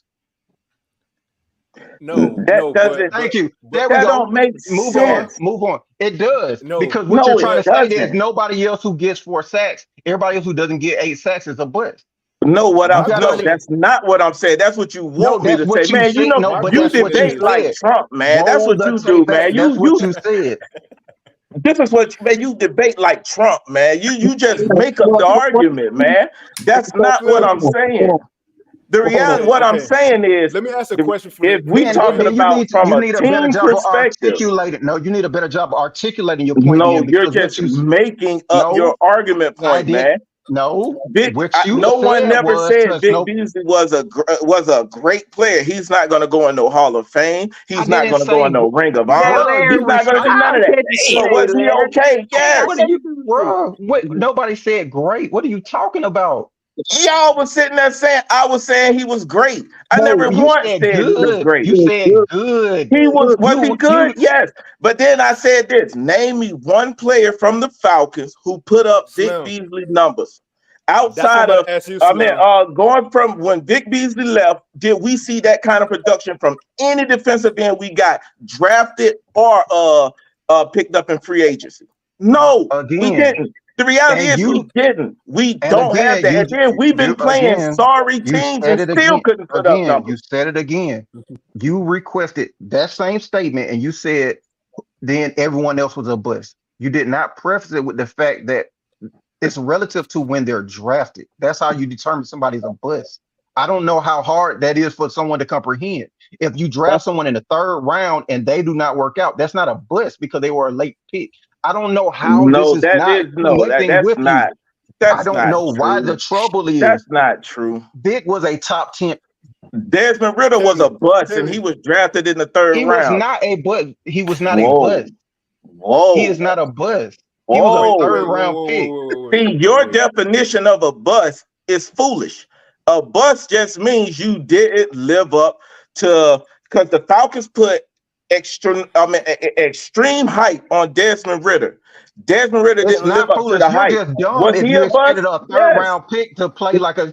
You're just dumb if you expected a third round pick to So work out then, like you were supposed to be Peyton Manning. by your logic, Russell No, Wilson by could never common be a sense. bust. Russell Wilson could never. That means if you not drafted in the first round, you could never be a bust, or you could like your logic All right, doesn't make sense. so what expectation did you have of anyone that was drafted in the middle to late rounds? What expectation? Because Hey, bust is about let me ask expectation. everybody in this thing: was Yeah, everybody calling let's do that. Desmond Ritter a bust? Was everybody here calling Desmond Ritter a bust? He's trash. No. He slick was a bust. But See, and then you know what I'm saying? Like, hold on. But come on, man.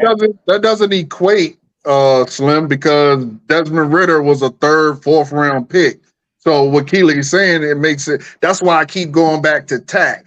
Tack is a 1-1 of Vic Beasley. Tack was picked in the first round. So comparing the two, the only difference between Tack and Vic Beasley is Vic Beasley had 1 year of 18, 16 sacks. So again, this is what I'm saying. Keely is making the point. Keely is making great points, but the difference is between the two is Vic Beasley was the sack leader. So for that reason of the whole NFL, even though it came at garbage time, he still was the sack leader. So in my eyes, for that reason, I don't think he's a bust. Was he good? Was he good, as Clem has said? Absolutely not. Was he great? Fuck no. He was a mediocre talent. I mean, it is what it is. So So if I you don't were think he dumb was a enough bust. to sit there and hype yourself up over a third round pick and set your own personal expectations, then that was your failure because no one told you to believe in Ritter. People who get drafted at the top of the draft, they come in with expectations. Trevor Lawrence Right. had expectations because Right. of where he was drafted. Now, if you, for whatever reason, went out there and bought a 9 or a 4 jersey for whatever reason without any proof of seeing him perform anywhere on the field, that is your dumb ass. That was never an expectation set by anyone. So if you got disappointed by something that nobody set an expectation for, that is your fault. He can't be a bust if there was never expectation. You can't get let down if you were never high up.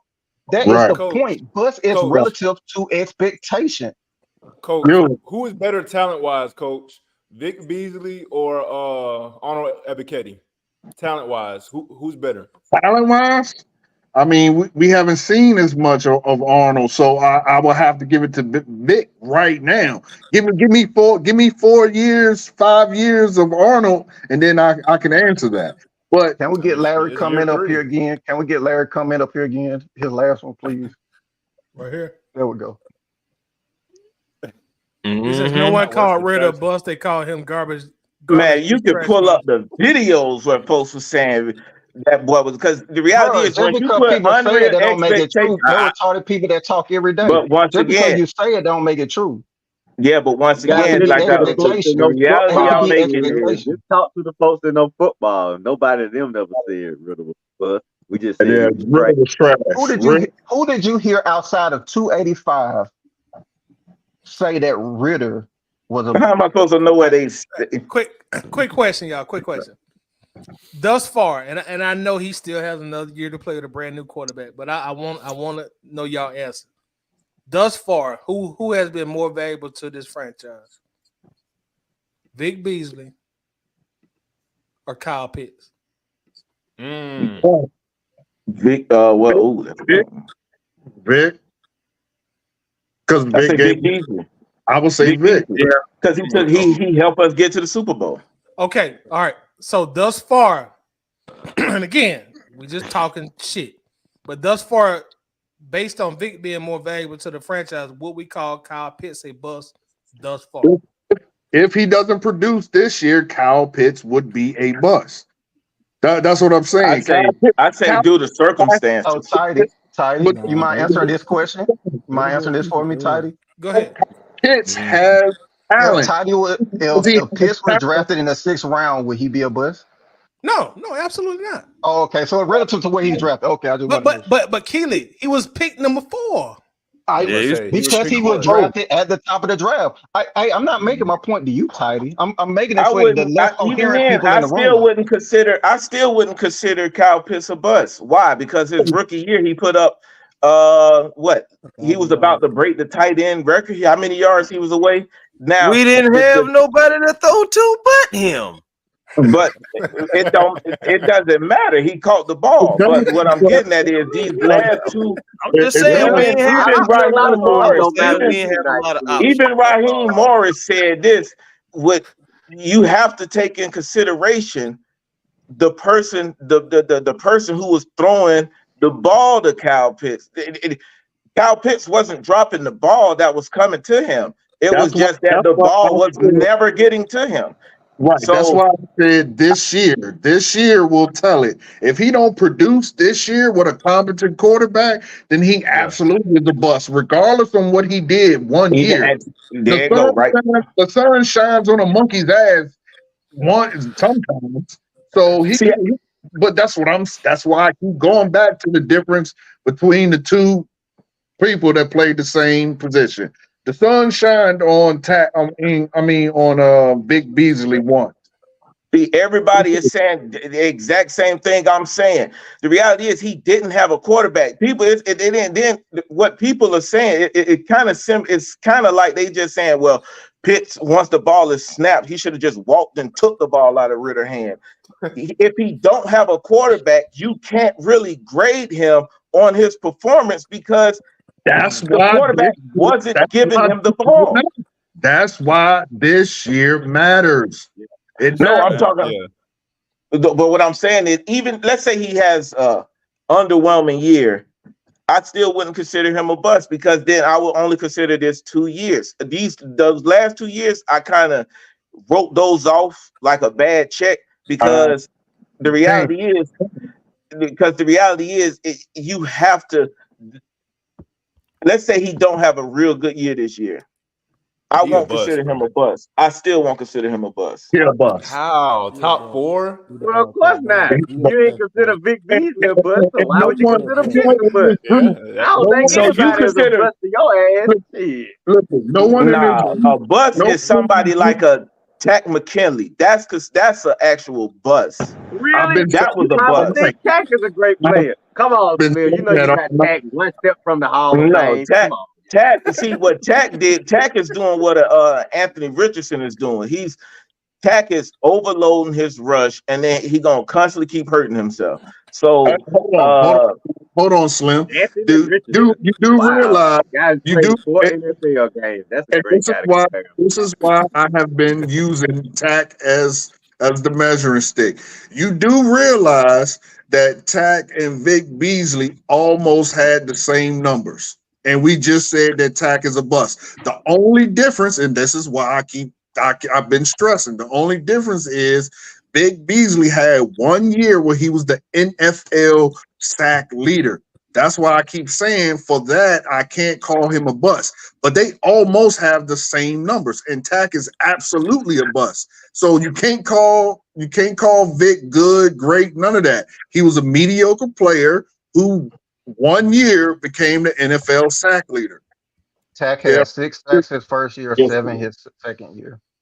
And I think he had like 7 in the Tack had 7.5 1 year, I believe. He had 6 1 year.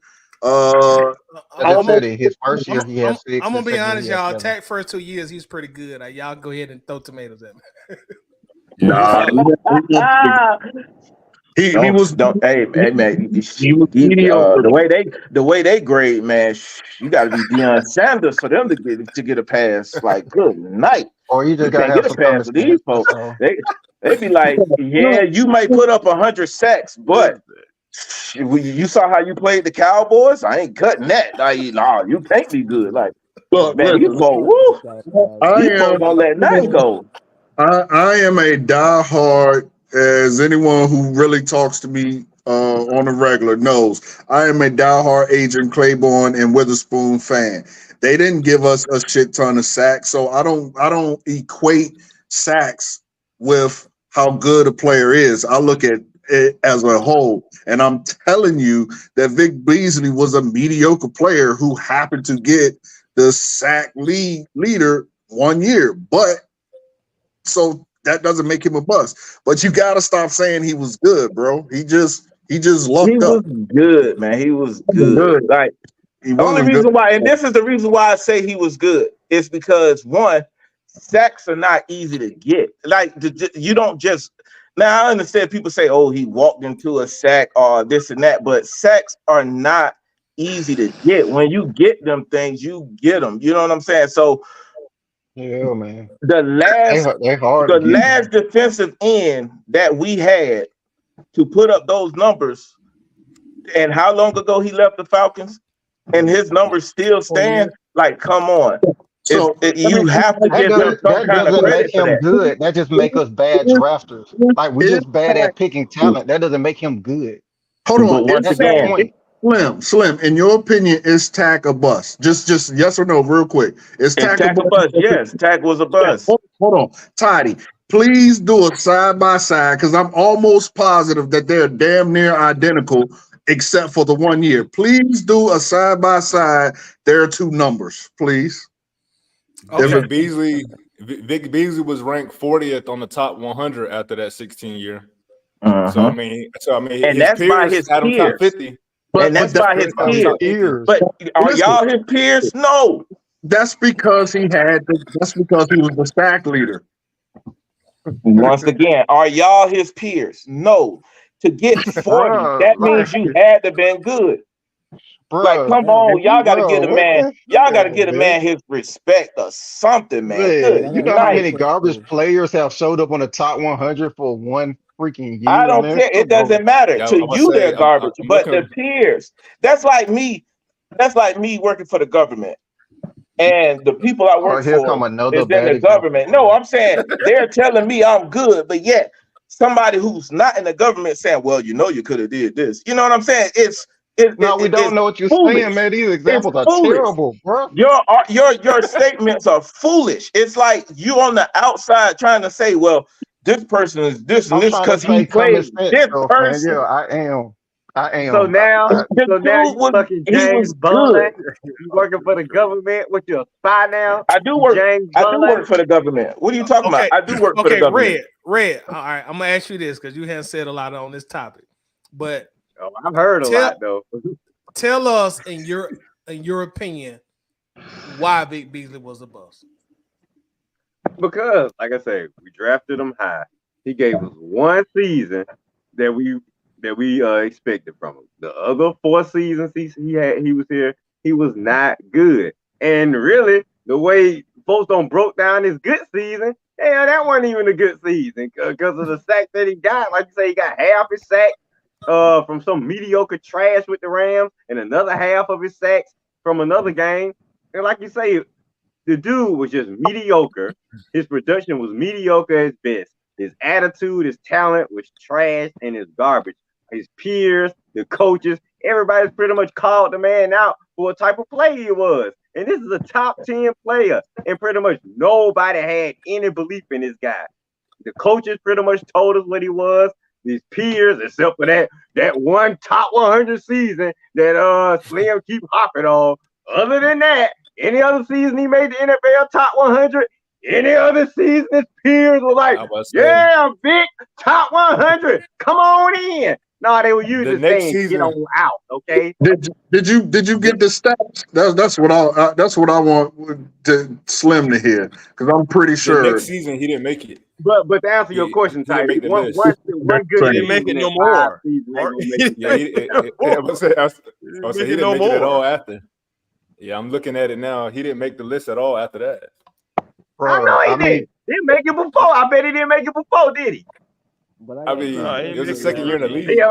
His peers said it. What did his peers say after year 1? What did his peers say after year 3? What did his peers say after year 4 and 5, Slim? In the talk what his peers said. So then let me ask you this then, Red. So you came up with all these criteria for why he was a bust. So then no, I just came up with one question. Why is it so hard for the Falcons to get a defensive end to put up 8 sacks?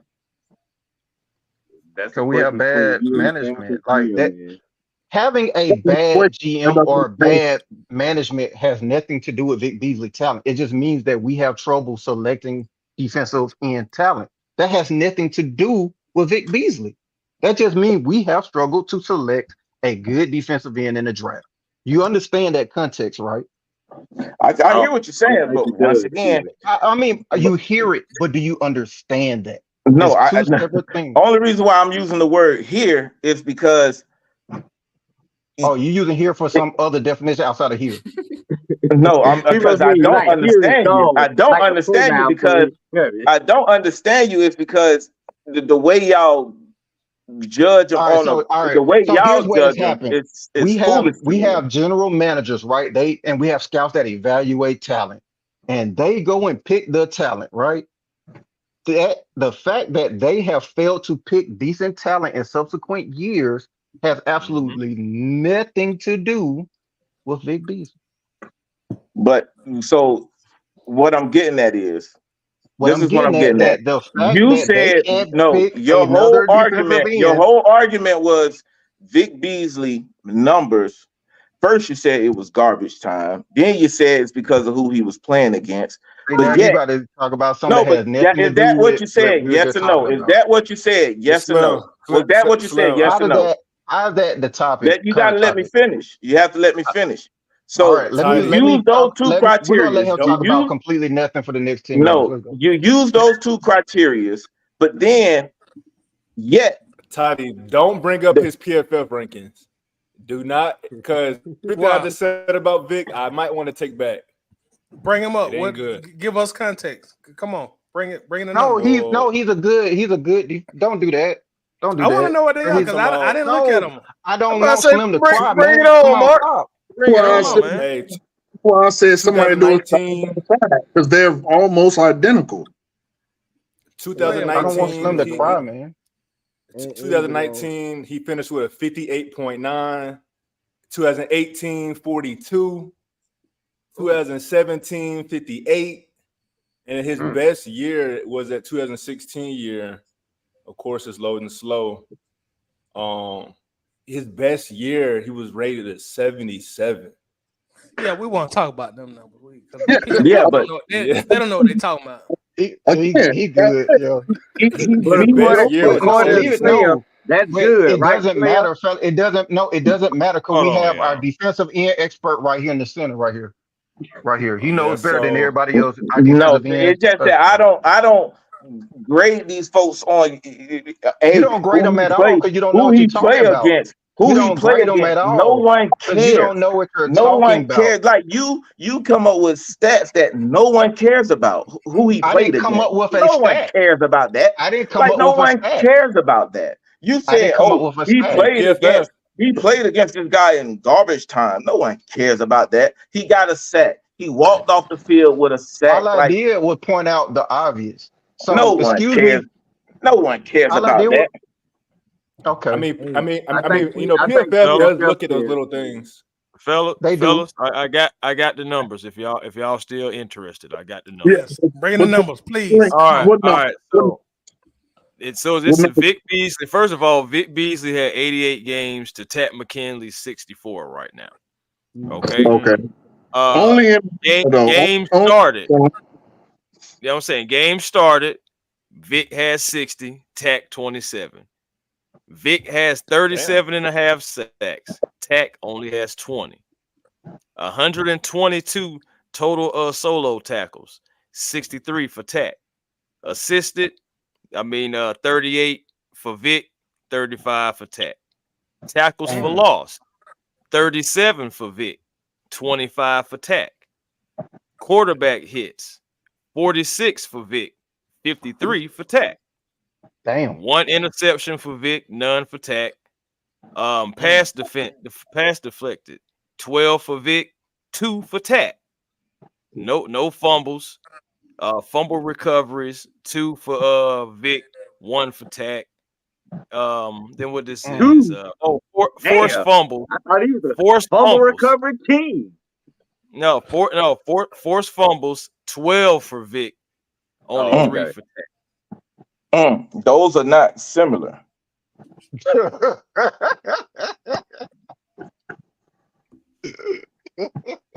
But once again, like I said, once again, he was I don't the know low what you're average and all that because other stuff. Come on, man. He because was okay. He was just a good court. He was just a good defensive end. Atlanta is what I'm talking about. I don't know what he's looking.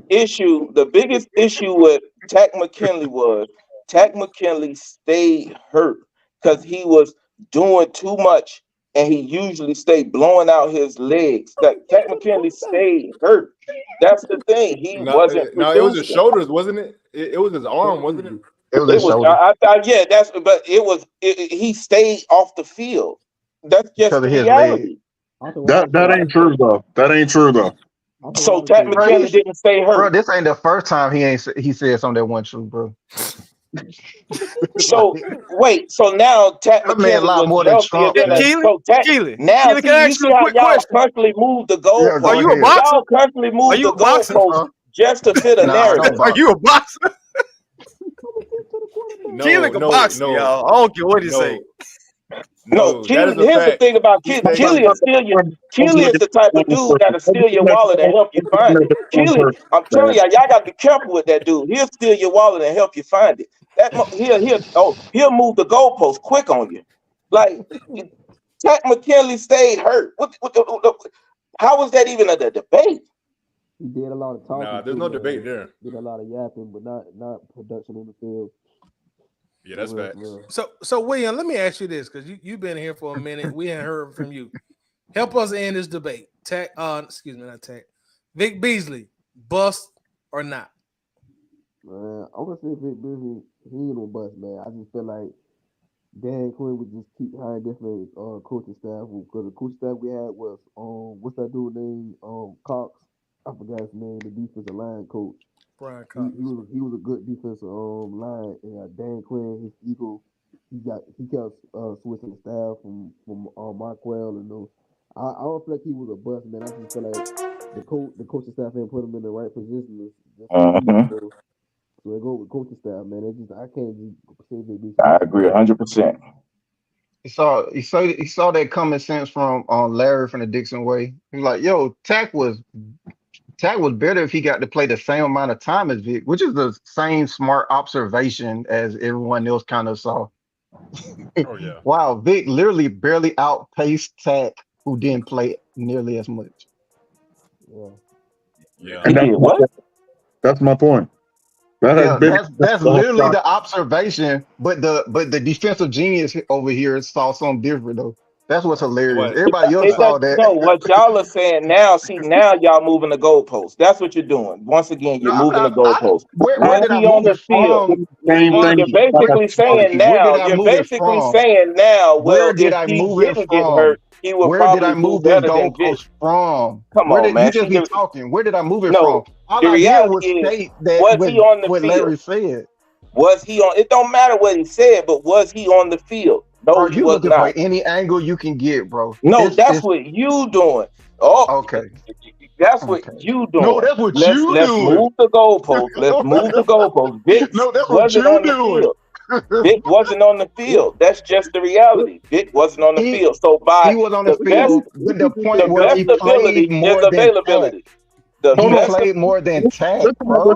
Listen at what you're saying, Slim. He wasn't on the field, yet his numbers are almost close to to Big They're Beasley. not almost close. They're Bro, not almost close. All right. close. They're Man, very y'all similar. do go again. No, well, if that's similar to y'all, then whew, I mean, How I told it's I actually told y'all I'm ironic. trying to sell. I'm trying to sell this bridge in New York. I can give y'all a good deal. I can give y'all boys a good deal. Cause y'all boys just making us stuff now. Y'all just reaching in the air now. All I'm Just say, saying is, look, I don't like Vic. Just say I don't like Vic. So no matter what you say, he ain't gonna be good. That's all you gotta nah, it's say. not. Nah, it's not that. Vic Beasley, I feel like Vic Beasley, he just after that 2019, he just ain't had the passion no more. And like I said, he ain't had no good coaching staff around him. Yeah, no, All that's right. true. Hey, snap. Hey, Hey, tighty, snap man. counts. Snap counts. Vic Beasley 3,346. Tat McKinley 1,986. Dang, that's almost double.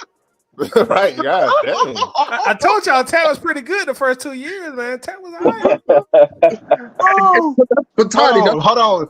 Hey, one, don't do that again. He gonna tell you you're moving some that's my goalposts for point. no That's reason. my Don't That's do point. that not again. moving. That's I'm my just giving point. y'all the stats, man. I Those ain't are on the that. numbers. But once again, you can try to use the numbers to narrate any argument you want. But once again, they're not similar or close. Vic They, Beasley was way better than Tack McKinley. That's just the reality. Those are just facts. He wasn't okay, no bust. Vic hold Beasley on. wasn't no bust. Vic He Hold wasn't Beasley, no bust. He wasn't no bust. hold on, Slim. Let me just say this. Let me say this, Slim. All right, hold on. Let me pull it up. Mm. Okay, in Pack's first year, listen to this, my guy. Pack's first year, 2017. He didn't start a single game that year, yet he got 6 sacks. Okay. Vic Where did Vic Beasley. Beasley get in Hold on. Vic 2016? Beasley started all 16 games and got 4 sacks. Okay. 2016, we ain't gonna talk about because we know he was the man in sacks. Since sacks is a big issue for you. In 2017, Beasley started 8 5. games. He started 8 games, had 5 sacks. Tack started in his second year. He started 8 games, had 7 sacks. 2019, Tack he started 13 games, had 3.5 sacks. In Big Beasley's third year, he started 8 games, had 5 sacks. This is what I mean by they are similar. 2018, Tack McKinley he started 9 games, had 5 sacks. Same thing as Vic. Vic Beasley, Tack started 4 games, had 1 sack, and then he was gone out of ATL. That's what I mean by similar. So that I don't know what else you need. I really don't know what else you need. I mean, They- it sounds like they were both that's busts. true. I give you that, Henderson. All I'm But- saying is this: he wasn't a bust. Vic Beasley was not a bust. He was not a bust. Like but listen, hold on. that's being extremely disingenuous to consider that man a bust when the Falcons, when we talking about the Falcons, haven't had no one put up Vic Beasley numbers This since he man is left. out of control. But hold on. But this is why I asked you the question before I even went to the numbers, because I already knew what the numbers were. That's why I asked you, was Takk McKinley a bust? You said he was. So if Vic Beasley has the same numbers, and again, I'm one person that doesn't think Vic Beasley is a bust, but I do think he was a mediocre player. So if he has the same numbers as Takk outside of 1 year, how is Takk a bust, but Vic Beasley is a good player? That's what I Because want. one, this is the reason why. Because one, they didn't have the same numbers. You said they didn't have the same numbers. Vic had more numbers. Vic, regardless if it was one more, Vic always Takk never led him in sacks. But what I'm except the rookie year, if we're going off of that, except the rookie year. But what I'm getting at is Takk McKinley stayed hurt, so he wasn't on the field. That's what really makes you that makes it this worse. is me. That makes This it is worse. me. No, it does not. No, How? it does not. Because here's the thing: it's more to a defensive end than just getting a sack. We talking about quarterback hits. We talking about I didn't pressure even on the go into quarterback. that. We talking about a lot of other stuff. So if you on the field, you are contributing to the team overall. Just because you don't get a sack, that doesn't mean you're not contributing. Takk McKinley wasn't contributing because he wasn't on the field. This is what I mean when I say he was a bust, but Vic Beasley wasn't. Because just because he didn't get a sack, but look at how many quarterback hits he got. Look at how many availability is the most important ability in any sport. So if you're not there to be on the field, it doesn't matter if you was an elite player whenever you was on the field. But if you're constantly getting hurt, which takes away from the team, then yes, you are considered you will be considered a bust. So let's go with the second one. All right, you said quarterback hits. This is Vic Beasley, year one. Well, this was your argument, Tyler. This was your argument, Tyler. I'm not leaving Slim hanging. I can handle it because Slim holding his own. Slim holding his own. Handle it because I already know their argument. Their argument is it don't matter what no matter what you say, I'm just gonna move the goalposts anyway. Like I said, he'll steal your wallet and help you find it. So that doesn't equate because I already said he's not a bust. My problem that I'm trying to get you to understand is he wasn't good. That's what I'm saying. So Vic Beasley, year one, had 5 QB hits. Year 16, his second year he had 16. Third year he had 5. Fourth year he had 8. Last year he had 12. All right, Takk QB hits. Okay, first year, not even starting, he had 10. Second year, he had 15. Third year, he had 13. Last year, he had 7.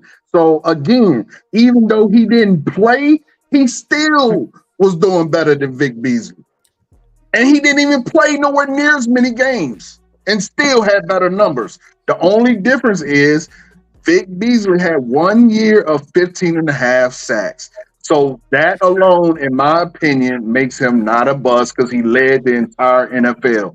But he by no means was good, my brother. He was a mediocre player. That's all I want you to understand. Well, my question is this. Here's my question.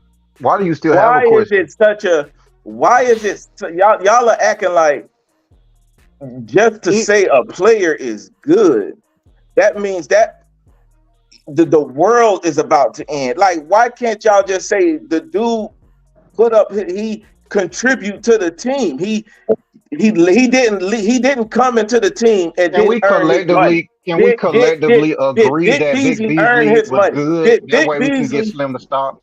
Can we just all come to agreement? We'll all agree that Vic was good. That way Slim will stop.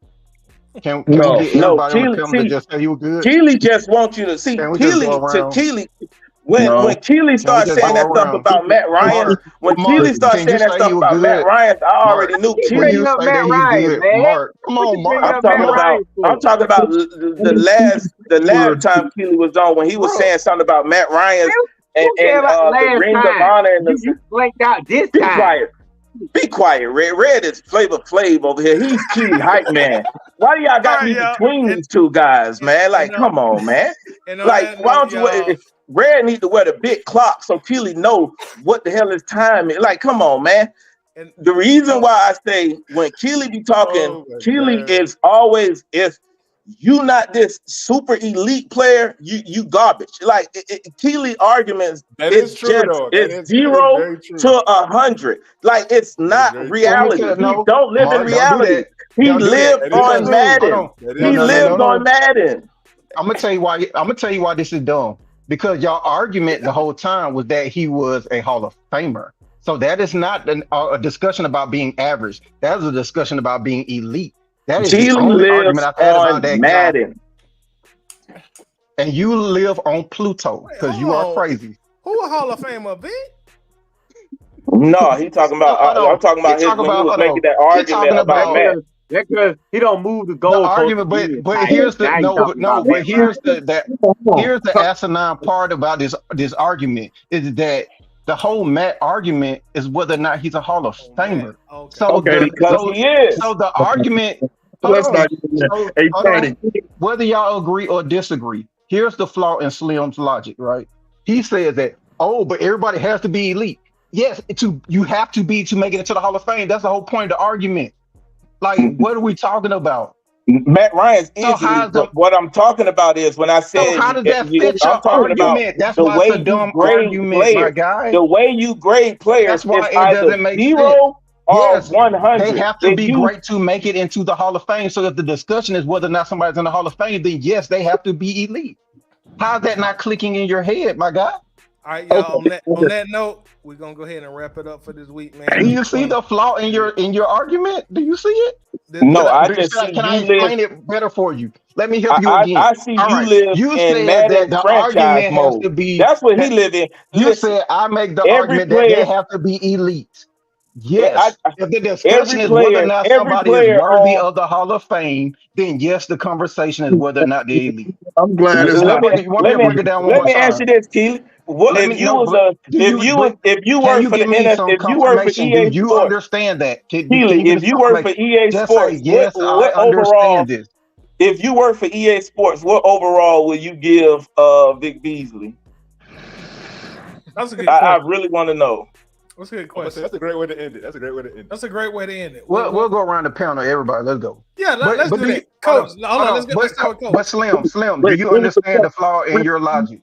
Right? It ain't no flaw. You have an unrealistic curve you grade. So give me the players outside of Matt that I've discussed, Mac and Vic Beasley. Go. Those the only two I need to know that you talk crazy. You don't have no argument. That's the only two I need. I'm not gonna go. The man trying to end the show. Let's go around the panel. All right, Coach. If you work for EA Sports, what overall grade would you give Big Beast? We're gonna go around the panel. We're gonna end it. What year though, or just overall? Overall. C plus. No. C plus. It's a number. I give a number. It's a number. What number? Yeah, rating? 1 to 100. No. Yeah, rating for Vic overall. Like I mean, we talking Madden, I guess. I would say like 72. Yeah, that's like good. That means a good player. Next. That means a good player. Thank you. What? Blake 70 means an okay player. Go ahead, Mark. 70 means an okay player. All right, he said 72. Go ahead, Mark. But damn near deep, bro. What are you talking about? Right, that's almost an F. That's almost an F. But I don't want to understand his logic tonight. I swear. All of a sudden now, that was fun. No, you funny. But now overall, I mean, he had to have at least 90 speed. So I think I would probably put his overall up to about like a 74 overall. 74. So, Red? 65. Red? See, I told you Red is foolish. Red is foolish, man. Y'all got to go. Hold on, check the ratings in the comments too, because they're coming in at 65 and 62 in the comments. What's your grade, Red? I'm 65. My bad, Slim. If I had to give him a overall, it'll probably be 99. 77. It'll probably be 77. Yeah, right. Stop with the Overall. bullshit. You know you want to give him a nice stuff. Go That's ahead, Keely. mediocre.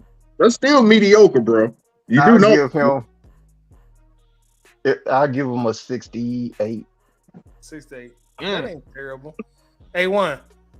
Shit, I honestly, I was gonna say 68 myself. I had that coming in the door, and I feel like the speed is gonna be his best attribute. Yeah. He gonna have that speed. 68. Okay. All right, dig it. All right, y'all. This was a great episode, man. Y'all had me dying laughing over here. Hey, Hey, I'm glad it wasn't me and Keely for once, or me and John. Right. Me and Hey, you know why I'm in the middle? Because I take that win. You know what I mean? I take the win. I take all the bullets. I'm like Scarface. Before the Hey, preseason start, we're gonna do that Matt Ryan Hall of Fame debate. We just couldn't get to Oh, it. Lord. Maybe That boy took the biggest L we've ever seen in Waffle House history today, bro. Boy, you Hey, crazy, I know. boy. Larry, he asked about this. In Hey. the UFL, Vic Beasley had 16 tackles, 5.5 sacks, which was tied for 6th in the league. Wow. Hey, Toddy, let me get this in. Slim, you talking about you standing up there like Scarface. Let's be real, y'all. You got shot up like RoboCop. I'm talking about RoboCop before he got turned into RoboCop. Hey, Slim got his own now. You got to give him props. Yeah, Also, shout out to John Harris with the eye test, man. Thank you very much for the super chat. Appreciate it, man. We about to wrap it up, John. You missed Slim, go read the comments afterwards. Yeah, you missed this one. Hey, Thank you, John. hilarious, Appreciate the super chat. Hey, before we get out of here, Coach, let everybody know where they can find you at on your social media, bro. All right, man. On Facebook is Andre Davis, and then coming up this season, finally get my show off the ground, which is the Coach's Corner. If you want to know anything defense, even though I don't play in the NFL, I've had 20 plus years, so I think I can speak on defense without having to be a player in the NFL. Since that was a comment made. But yeah, you want to come find me, come with Coach's Corner while I talk all things Falcons defense every Sunday. We patiently wait for you to start, man. Yes, sir. Slim, go ahead and plug your social media. Anything you got going on, bro? Too, man. Vic Beasley overall in Madden was 82, if y'all wanted to know. But what I was gonna say, shoot, man, I'm just an old dude just watching Falcons, man. That's all it is. I try to be more realistic. I don't try to be like my man. Oh no, not Red. This dude over here, you know what I'm saying? I don't just exaggerate. Can't even point the right way. You know what I mean?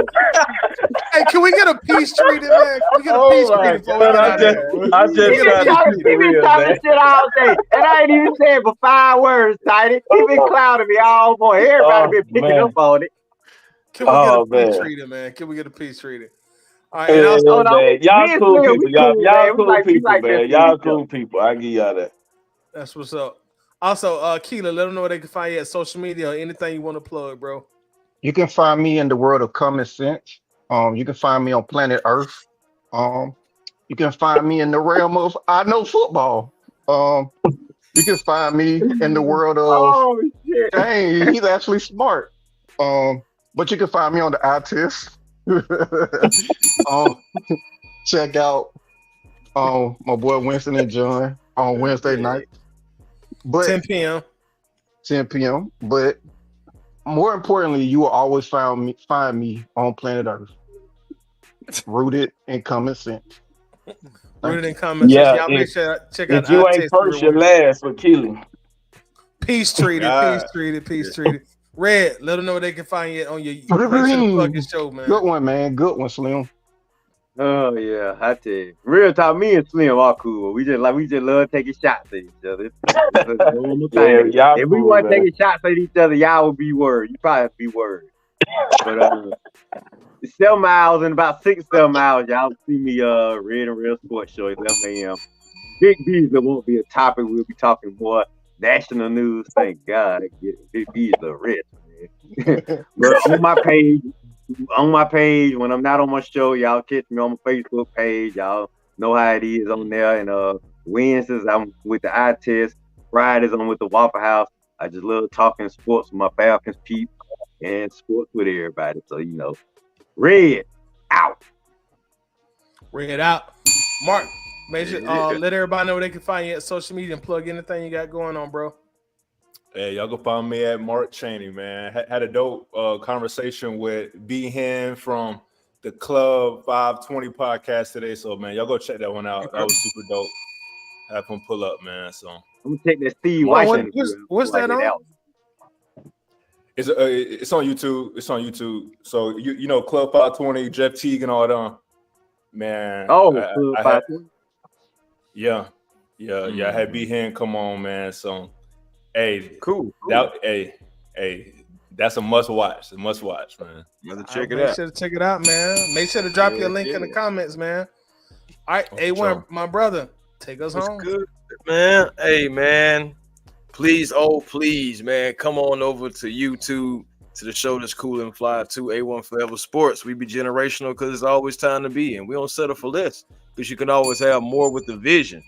I encourage everybody to find their peace today. Positive energy always creates elevation, and that's how you find your peace. And I thought I was coming to, some Falcon talk, but I actually got a boxing match. So it was just great, seeing that tonight, being able to, get multiple sports, on one platform. So shout out to a tight end, Atlanta Bird gang, the Waffle House, man. And just shout out to everybody who was on the panel tonight, man. Each and every last one of you guys, man. Wish you guys nothing but the best and success. And Red has a show at 11 o'clock in the morning. Please check out Red. But I will also like if you guys, stop on by A1 Forever Sports, as we have Bob Rathburn coming on at 11 a.m. He's going to talk NBA Summer League. He's going to talk Risha Shade. We're going to talk about a few things, So make sure you guys, stop by. Be probably me, Bob, since Smitty, I believe he's going to jump on with me as well. So, y'all get a chance, man. Come on by and check it out. I'll be checking it out soon as my show in, A1. Hey. And I want to thank the entire panel for coming through, man, showing love and rapping with us late on Friday night, man. I definitely thank you, fellas, you gentlemen, for that. Greatly appreciate it every week. So thank everybody that came up on the panel today. William, thank you, Mark, for coming up. Thank you, Keely, for coming up, a.k.a. Hefe. Thank you, A1, for coming up, man. I really appreciate it. Thank you, Red, for coming up. And I also thank the one-man gang himself, Slim Dollar, for checking in as well. And y'all make sure everybody that's watching this, check everybody out on YouTube. Make sure to check out their page, showing some love. And until next Friday, God willing, we'll see y'all then. And we're going to do that Matt Ryan Hall of Fame debate for the season. Man, I'll be there. You know what? We're going to try to do that next week. We'll try and I'm going to wear my Matt jersey. I'm going to wear my Matt jersey too because I'm going to get on the Matt Ryan side. I'm going to get on the Matt Ryan side. So y'all, we'll try to do that next Friday. I'm going to burn it live on the show too. We'll try to do that next Friday if we can. But real talk, fellas, I appreciate y'all, man. Y'all be blessed. Y'all enjoy your weekend. Be safe. We out. Peace. All right, y'all.